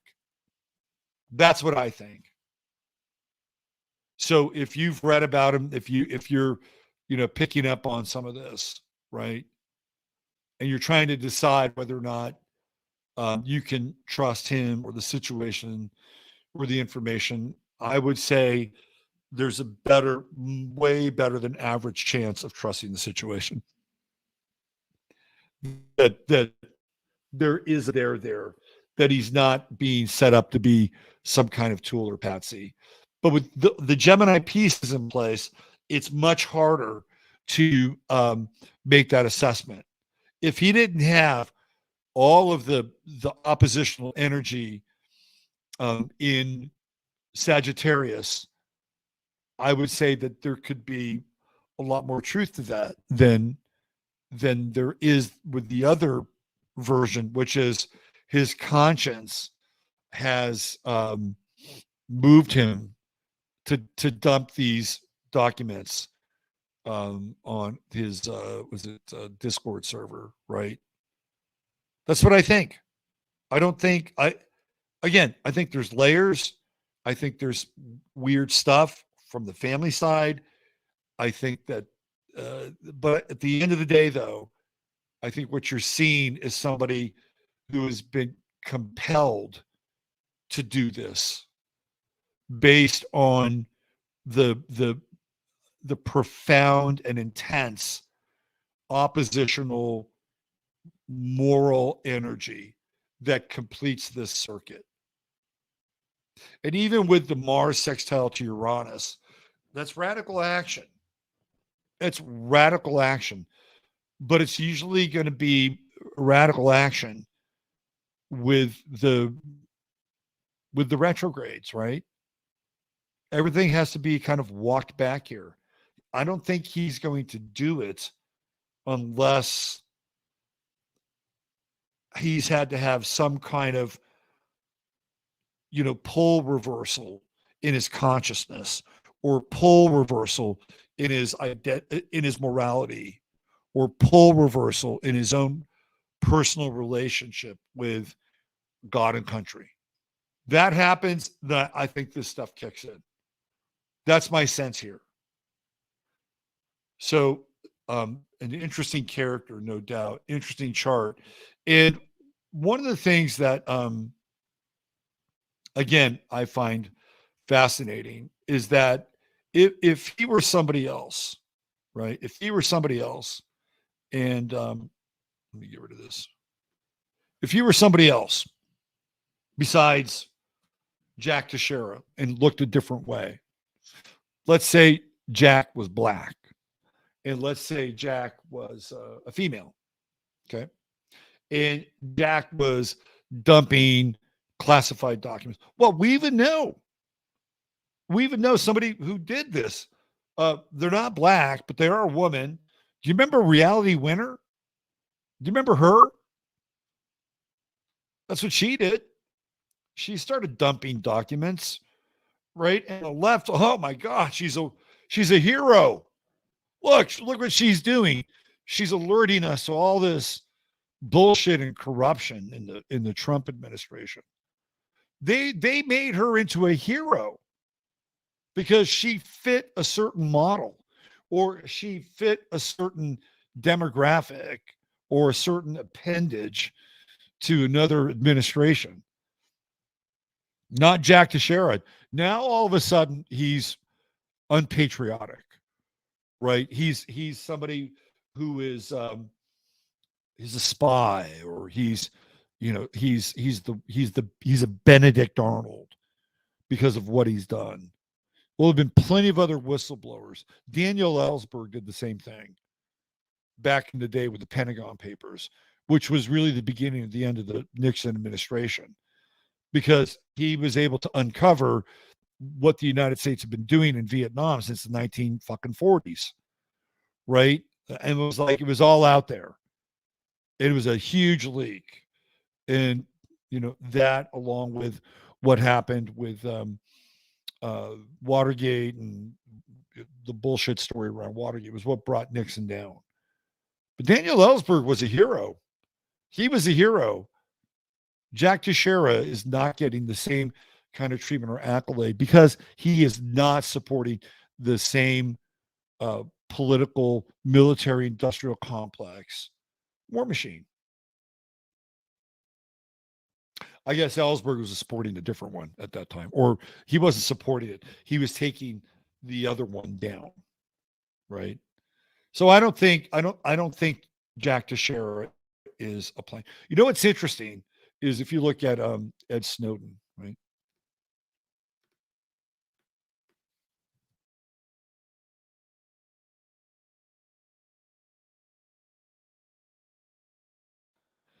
So Edward Snowden is born June 21st. So he's right at the edge of Gemini. So you have this other guy who is, again, a whistleblower, a contractor, and he's a Gemini. He's right at the end of Gemini. Julian Assange is a Cancer, but he has planets in Gemini. So Assange is born, July 3rd. But he's got some interesting planets in Gemini. So again, this whole Gemini thing is pops up when we start to talk about this type of material. Okay, let's get into the eclipse. I wanted to people were asking me more about the eclipse. So I wanted to talk a little bit more about the eclipse. We got into it on Sunday night last week. But let's get into it some more, because I do think this is a really powerful eclipse. And let me put it up here.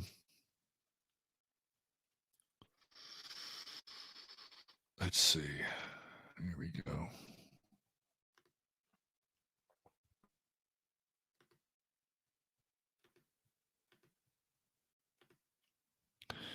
All right.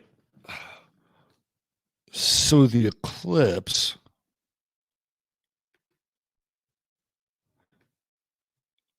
is really right at the end of Aries. So it's 29 Aries on 420.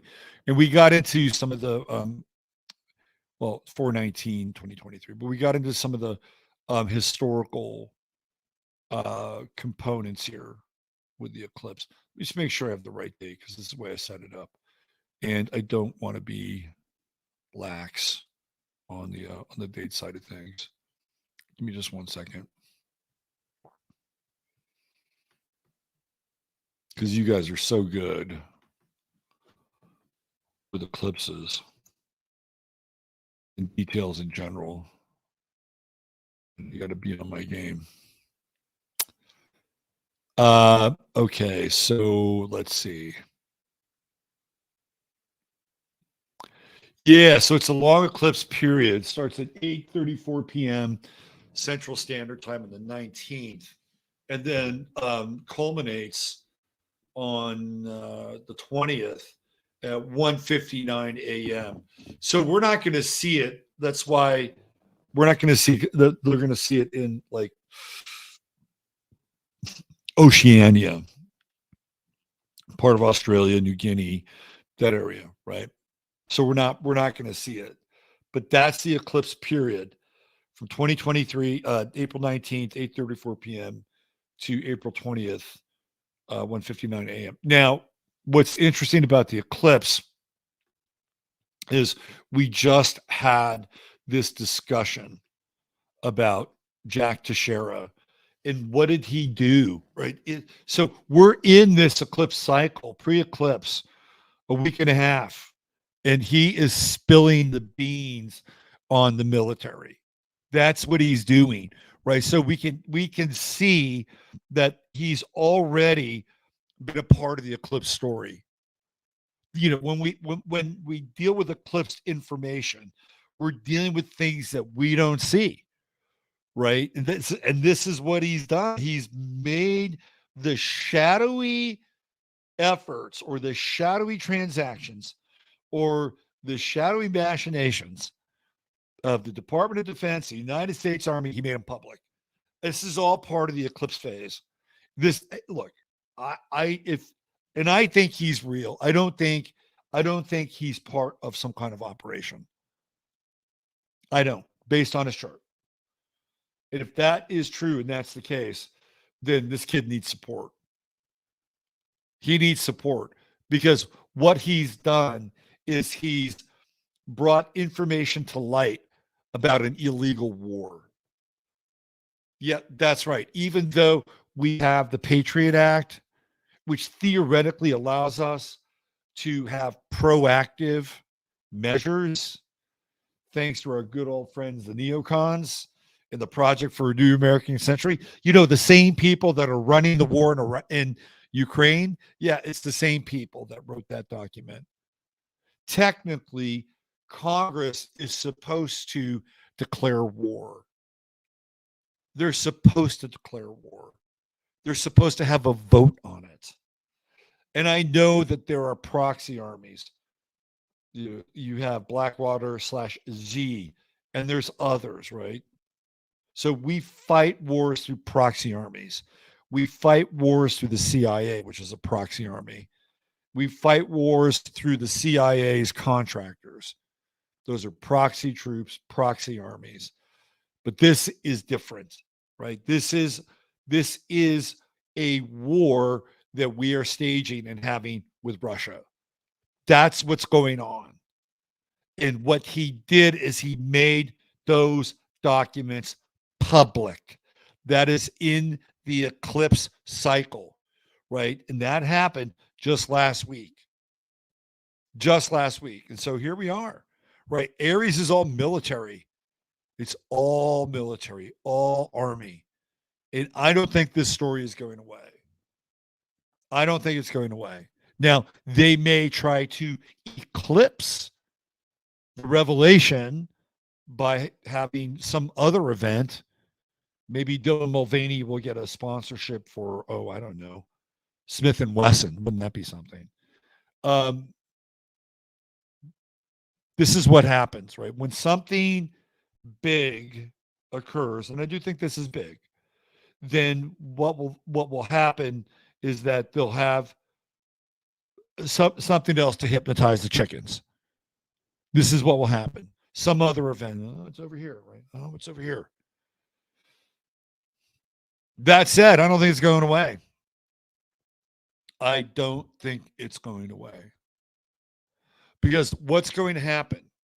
Well, if we follow the nodes, and we're going to have a nodal change. We are going to have a nodal change.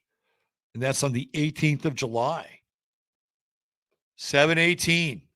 That true node goes into Aries right there at the degree of the eclipse. That's significant. That is really significant. So it is going to absolutely force the military. Lloyd Austin, that's the guy who's I guess he's now he runs the Department of Defense, or I think that's his gig. He came in from the private space. What was he, Raytheon, or one of these contractors, military contractors? He was retired. Yeah, let's get this guy. He knows what to do, right? So there's going to be questions around this. Now, there are two options here. There are a couple of options that I think they have, and I think that at this level, if we're having this discussion and it is part of the discussion of the eclipse, they're going to have to address it, number one, or they're going to have to escalate the war. It's one or the other, right? There's going to be a point where they're going to say, fuck it, let's go all in. How they do that, how they justify that, good question. Are we talking another psychological operation, false flag, try to get people hooked into this idea that there's a war and it's going to be with Russia and now we've really got to deal with this? Is this going to be the thing that overshadows everything? Oh yeah, we had to do all those things because ultimately we were headed in this direction. Is this going to be the thing that will force their hand and have a much more visible and publicly decreed hot war? This is an important question. Very, very important. Is that what Putin wants, and is that what BRICS wants? Because Putin's a part of BRICS, and people seem to forget that. There's a bunch of people on the left that really like that Russia and Putin are a part of it. They leave that little tiny detail out. They're cool with everybody else. They like that guy from India. They like that guy from South Africa. Now they like the new guy from Brazil, and they don't have a problem with the guy from China. The one they have a problem with is the guy from Russia. By the way, Japan just is about announced that they're going to join BRICS. So it's another brick in the wall for the Western dollar. So this is an important eclipse, and we have this square with Pluto. It's a big square mathematically. It's a square. So this eclipse is significant. I think it's significant in the era that we're talking about. Why? Because this information came out in the pre-eclipse cycle, right? And even Chiron here conjuncting Jupiter. And at that point, last week, Jupiter was like 20? So it was in a pretty tight conjunction with Chiron. And we have a leak, right? We have a leak around the military. I think this is a big deal. And we're in that cycle that 419, 420 cycle, which we talked about last week. And there's a lot of heavy shit that goes down during this period. It's called the days of Molech, sacrifice. It's really interesting. I was thinking a couple of weeks ago, about a week ago, I was thinking about Ted Nugent. And I thought to myself, man, Ted Nugent is a pretty vital guy, but when is he going to stop touring? And I thought to myself, when Ted Nugent stops touring,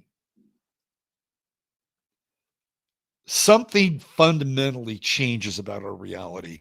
I know that sounds screwy and weird, but it's like you could always count on Ted Nugent, the Motor City Madman, crisscrossing the country and playing country fairs, casinos, wherever, right? He's been doing it since the 60s. And now all of a sudden, Ted Nugent is on his farewell tour. And I thought about a week ago, man, when is Ted Nugent going to stop touring? A week later, right? He just made the announcement. He's going to stop touring. He'll make records. He'll make records from his ranch barn farm here in Texas. But he's on the Adios Amigo tour, right? And I think there's something really interesting about that. Like it kind of is the closing of a chapter in a lot of ways of, Ted Nugent did a CD called The White Buffalo, The Great White Buffalo. And this whole idea of buffalo and the plains and the prairie. And again, we have the true node in Taurus and Uranus and Taurus and all this buffalo imagery. And it's like, it comes to an end. It's It's when the fences go up, right? And the cowboy movies are all about something really different. They're no longer about expansion and finding a place to have a homestead and herd cattle, or find action from town to town. All of a sudden, you're into a Sam Peckinpah movie, Billy the Kid, right? And the West is closing in. The fences are coming up, and Billy the Kid has to go to Mexico and make his last stand. It's kind of what it feels like, and it's a different topic, right? But I've had this feeling for a while now, and it has to do with young American men and women too, but we'll throw men in the hopper here, and how close we might be to actually sending our kids into a war. And not just because the rates of people who are actually volunteering or joining the army are down. Recruitment is way down. And if we did get into a hot war, right? If we did get into a hot war, and we have the true node going into Aries, and it's going to go in right at this degree, it is going to clearly have a great deal of resonance with the military. And especially with the Pluto square. So in the back of my mind, right? The back of my mind, I'm thinking about this event and the whistleblowing. They got two ways they can deal with this. They can try to bury it and keep their mouth shut about Ukraine, but they're gonna have to, again, find a different way to hypnotize the chickens, or they'll lean into it and they'll go further, deeper. And from what I know about the neocons, who are the people that are the architects of this war, they don't go back. They may find another front that is, well, let's say, adequate in relationship to the one that they're dealing with.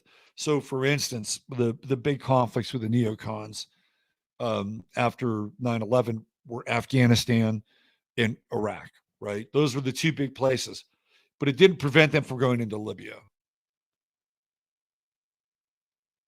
So this is what I think we're dealing with this eclipse energy from a collective level. And we could already see the path that's been laid. What are they going to do? What are they going to do with the information that's been released? Are they going to bury it, delegitimize it, or will they ultimately lean right into it and say, fuck it?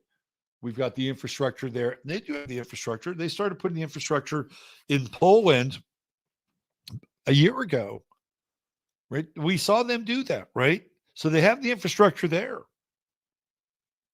What are they going? And I think this eclipse has some very interesting energy and resonance around this.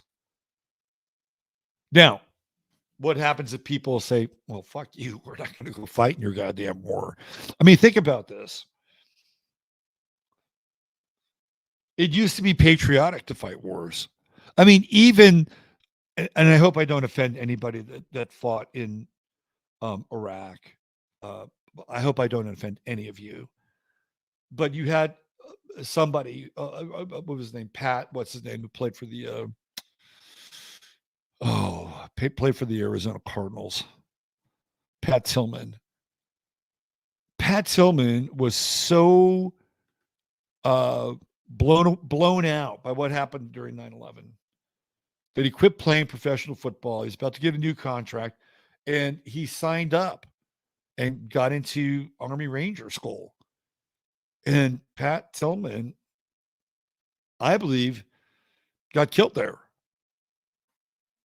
I believe that Pat Tillman saw what was going on, and Pat Tillman was going to be a whistleblower. They took him out. Pat was a Scorpio, by the way. He died on April 22nd, 2004 in Afghanistan. But that's what happened after 9/11. There were some very patriotic rationalizations for going to Afghanistan or going to Iraq. I don't think those are on the table now. I don't think you can convince young conservatives or the sons and daughters of young conservatives or young Republicans to go fight in a war against Russia. I don't think they can do it. I don't think they can. I don't think those parents are going to send their kids off to a war that they don't believe in. That does not preclude the United States Army or the government in general for cranking up the draft and seeing what they can do.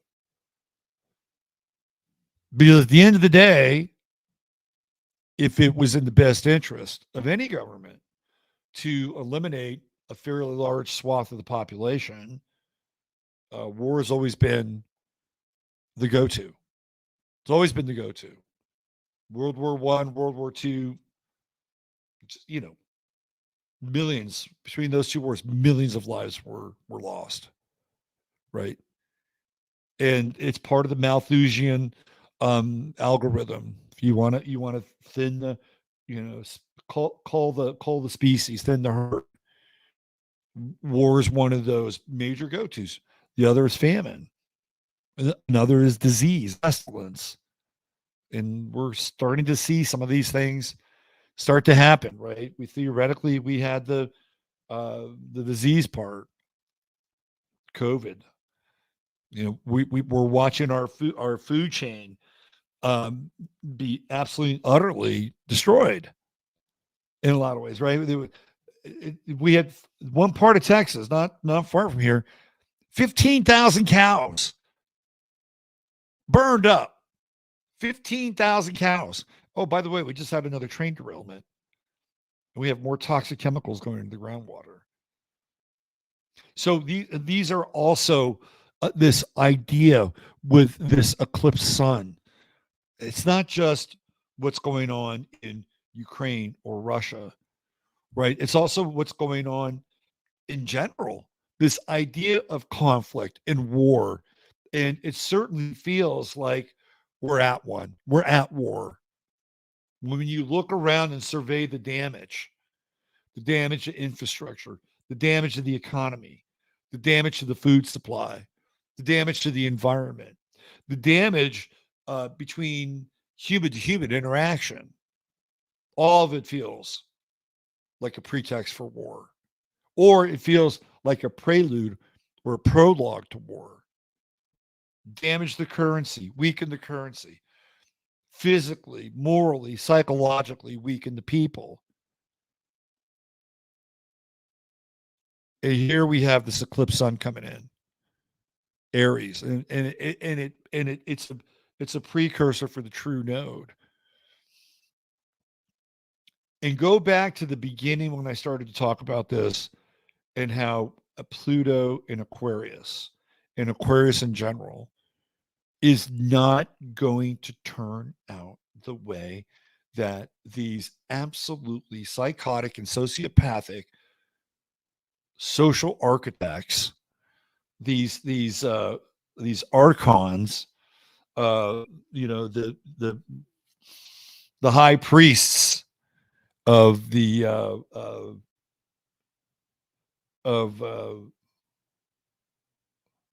what do we call them? Well, we'll just go SOS, right? The high priest of the synagogue of Satan, right? These are the people. It's not just one group. It's a network, right? It is a network. And these are the people that believe in their heart of hearts, right? That they can control this version of reality, and they can hit a reset button, and they can erase what's gone on for the last 150, 200 years. And they're doing, in some ways, a bang up job, right? This is too racist. Remove it from the libraries. Tear this statue down. No, don't play this movie. Right? That's part of it. And then they're going to reintroduce different values. These one size fits all greater good values. It's not going to work. Even the people who believe, like, let's take Dylan Mulvaney for instance. I'm going to go on record and I'm going to say that Dylan Mulvaney, when Saturn hits his ascendant, like that, something's going to happen to that dude. And he's going to realize that even though he got what he wanted, even though he fulfilled some kind of Capricornian desire for power and hierarchy and acclaim, it's not going to work. It's not going to work. Ultimately, that Saturn's going to hit his ascendant, and he's going to be reshaped and remolded. And what would happen? And I'll throw this out to you. What would happen if Dylan Mulvaney, a year from now, had a story, and the story is very similar to what we're talking about? And it wouldn't be a story of repentance, but maybe it would be a story of deep self-reflection. What do you think that the so-called left and the alternative, what do you think they would do to him? How do you think they would treat him? Now, he could be maybe just uber manipulative and go down that path, and all of a sudden, all these conservatives would open their arms and embrace him. Oh, come over to our side. We love you. It's great you found Jesus, right? And he's like, hey, look, I got a new crowd over here. I mean, I'm being a little cynical. But they would. They would. They absolutely would. 100%. 100%.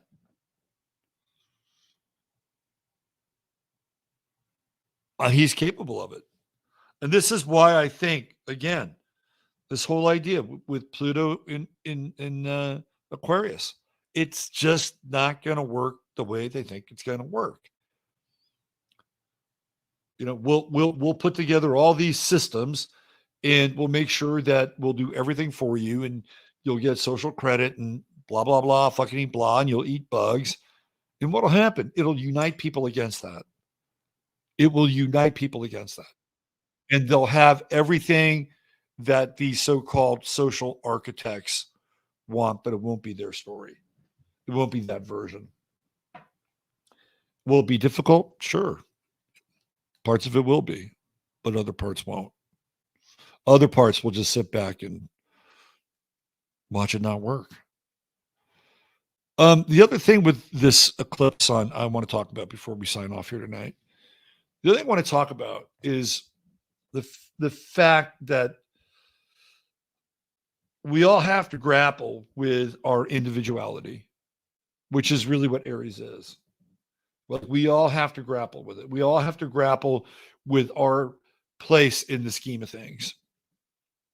And with this eclipse that's moving through, we're in it now.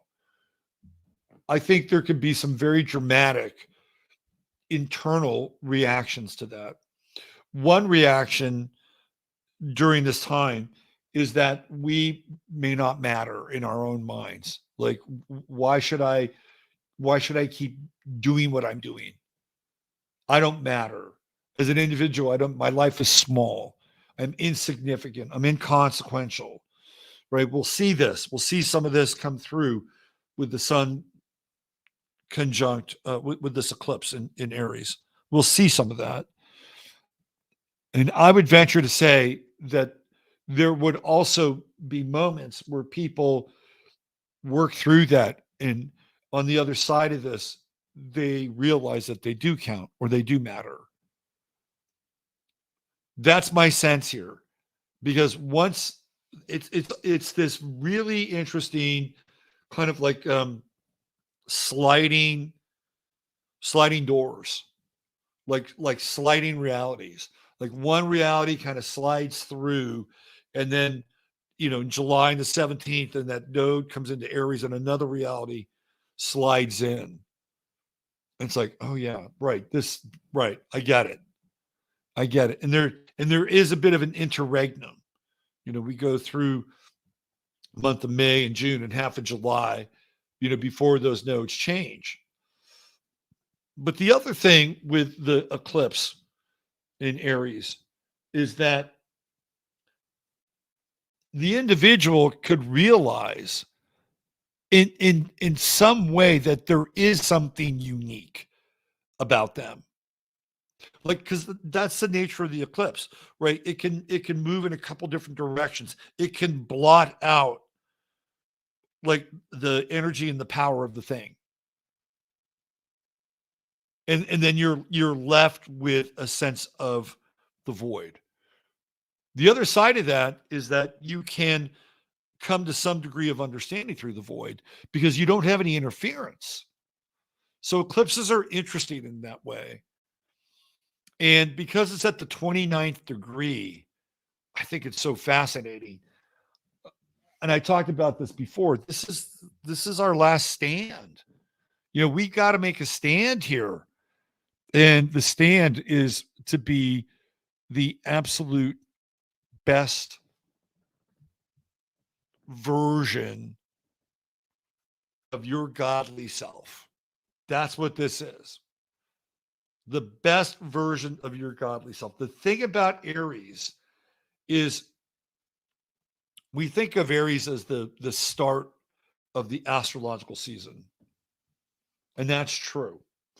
But what if we saw Aries as being the point of integration with the individualized self, meaning that there has been all this activity that's gone all the way around the chart through every single house and the sign that represents all those houses. And then it goes into Aries. And what is Aries supposed to do? It's supposed to integrate all that, right? Everything becomes integrated, and the individual is a manifestation of will. And that there's very little thinking or connecting that has to be done at that point. What you have is a quality of isness, being, and action all together. Right? That's how Aries operates. It is being and action combined. And so when we get to this 29th degree, and that's where that true node is going to enter into, it's the integration point. It is a significant integration point. So I think many of us have been on this path for a long time. We've gone through all these different modalities. We've gone through, you name it. And some of them are still around, and some of them are still valid, and some of you probably still practice with them, right? But just think of all the modalities we've gone through. Everything from, I used to do tons of sweat lodges when I lived in California. And we had this woman who trained with this Native American dude, Charlie Tom. And she was really, really good. She was really good at running these sweat lodges. We used to do them a lot, right? And it was kind of part of my practice for a period of time.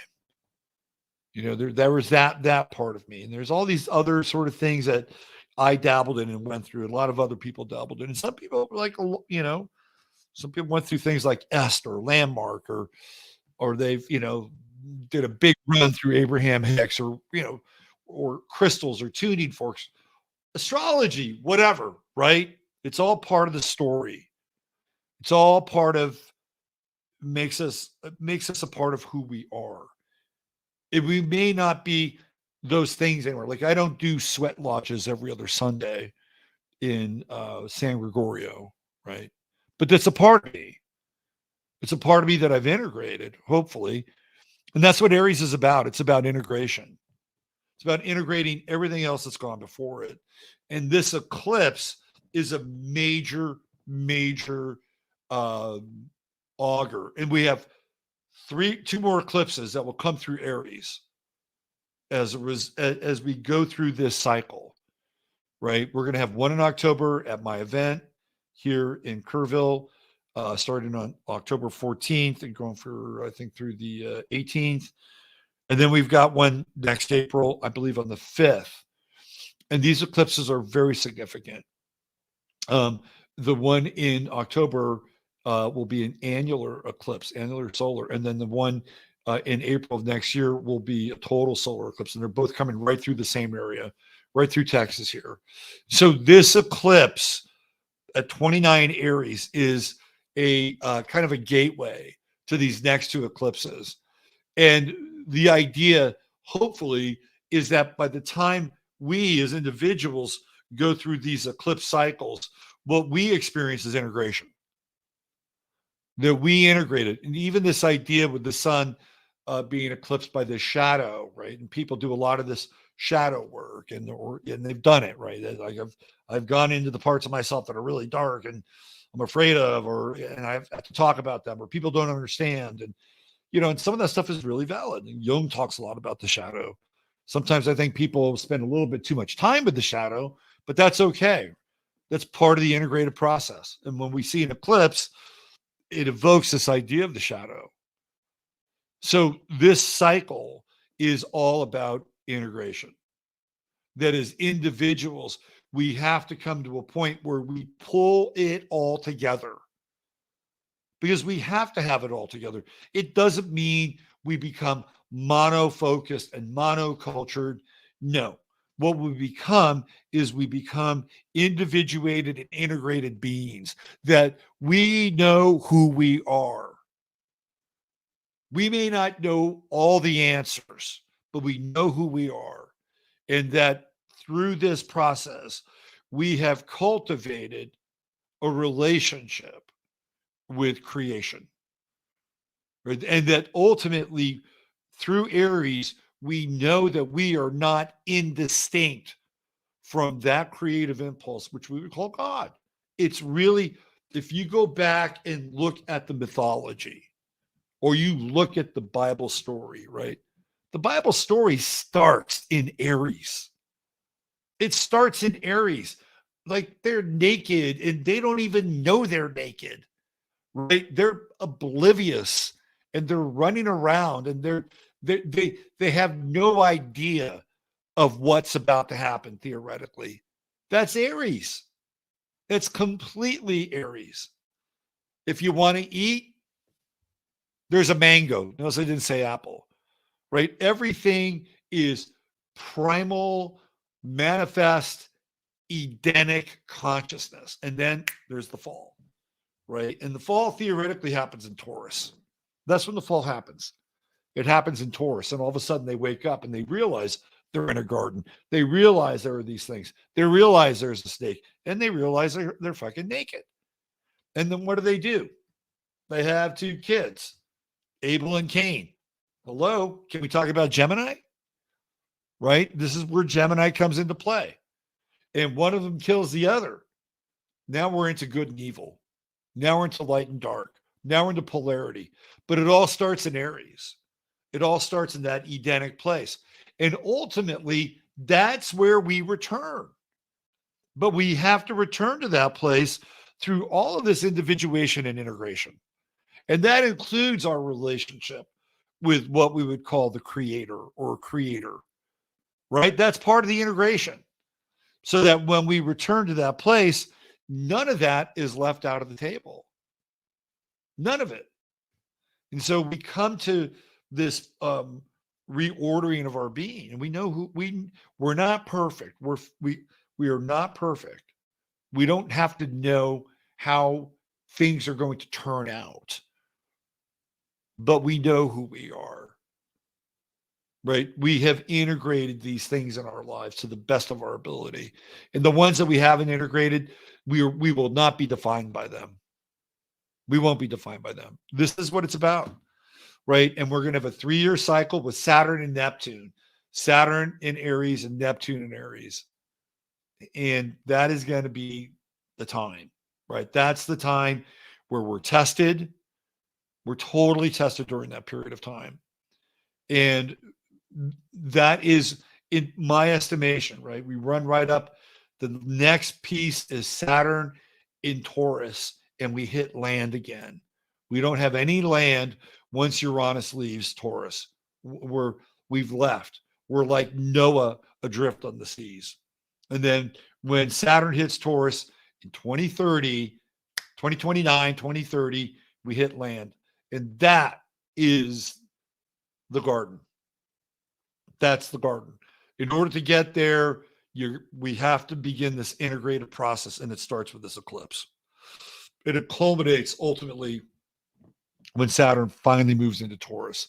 Why do you think these clowns use the date 2030 in Agenda 20? That's when Saturn moves into Taurus. That is the new time, the new land, the new protocols for humanity.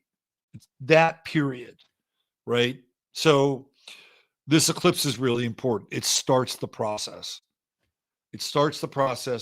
We have these other eclipses that come, and then Saturn, Neptune conjunct Aries, and Saturn and Aries. And it's that 3-year period of what I would call tribulation. It's a tribulation period. And so you better know who you are.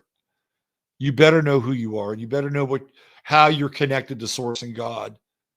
Because we're all going to need it during that time. And we'll find out. We'll find each other.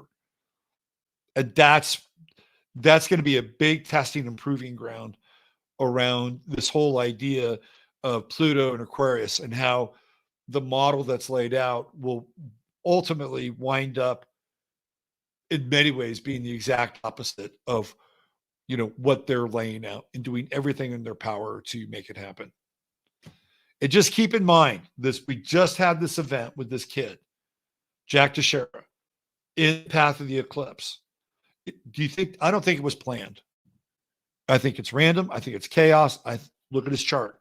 I think he's having a retrograde effect with his morality, and he's walking something back. And I guarantee you it's not the last we'll see of actions like that during this time. It's just how this thing goes down. All right. I think I'm done. I'm out of here.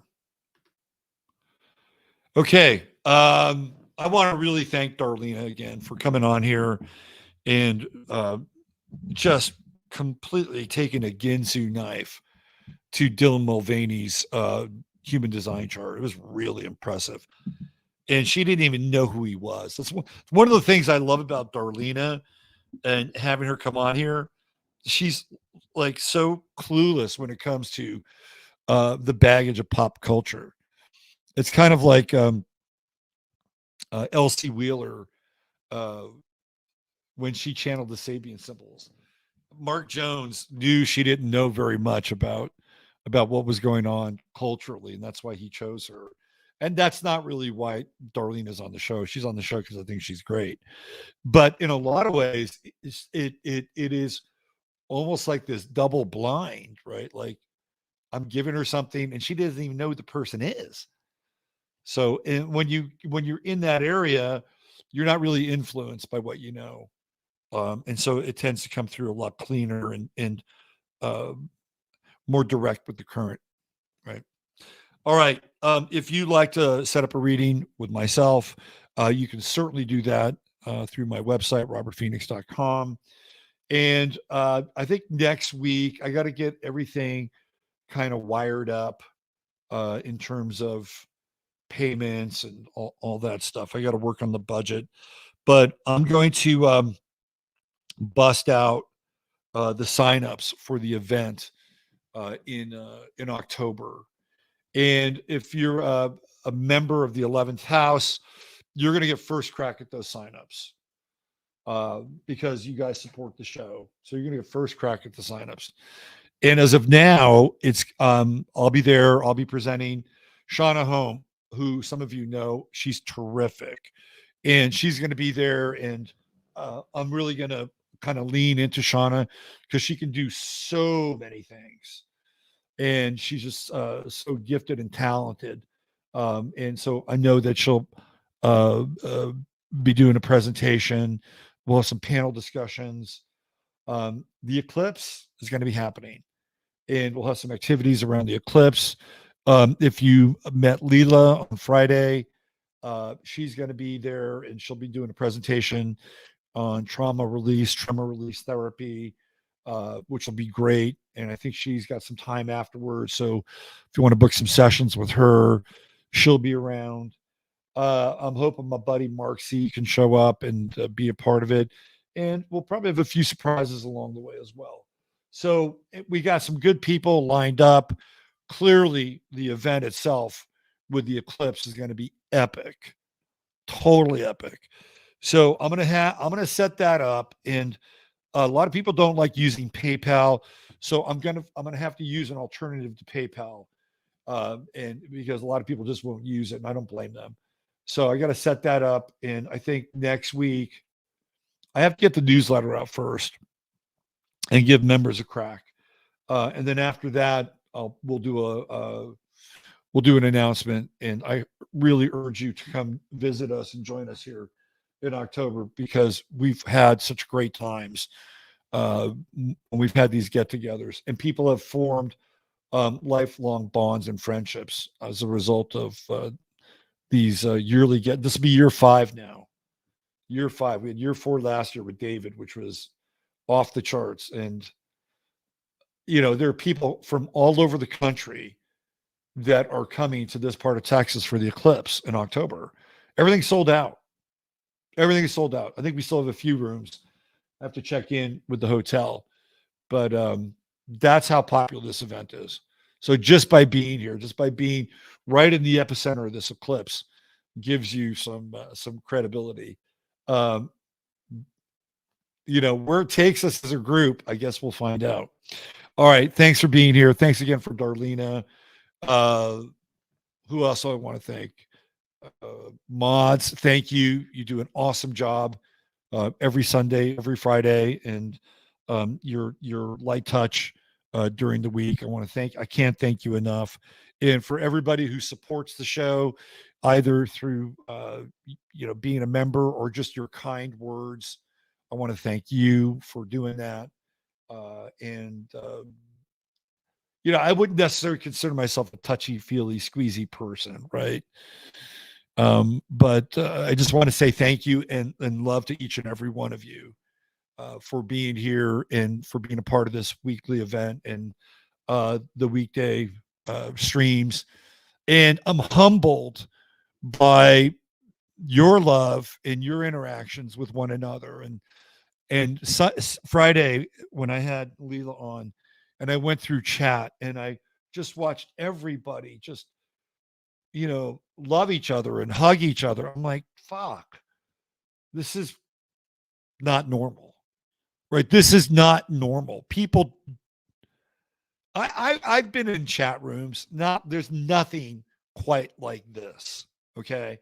And I'm humbled to watch you guys just be authentic and loving and edgy and quirky and vulnerable and funny. You're all fucking funny. You all have a great sense of humor. And I am really proud to be a part of this group that has somehow managed to self-assemble around these streams. I'm proud and humbled to be a part of this group. So thank you all for being here and showing up. And with that, I think we're good. Use your head in order to discern what's real, your heart to step when it's possible. I'm Robert Phoenix. Catch me on 15 Minutes of Flame. We got Peachy on the floor. Jasper is on the bed. And special thanks and shout out to Dr. Joan and all of her love and her support. And we planted some plants today. A little bit of a garden. We got a little garden growing. All right. Take care. Bye for now.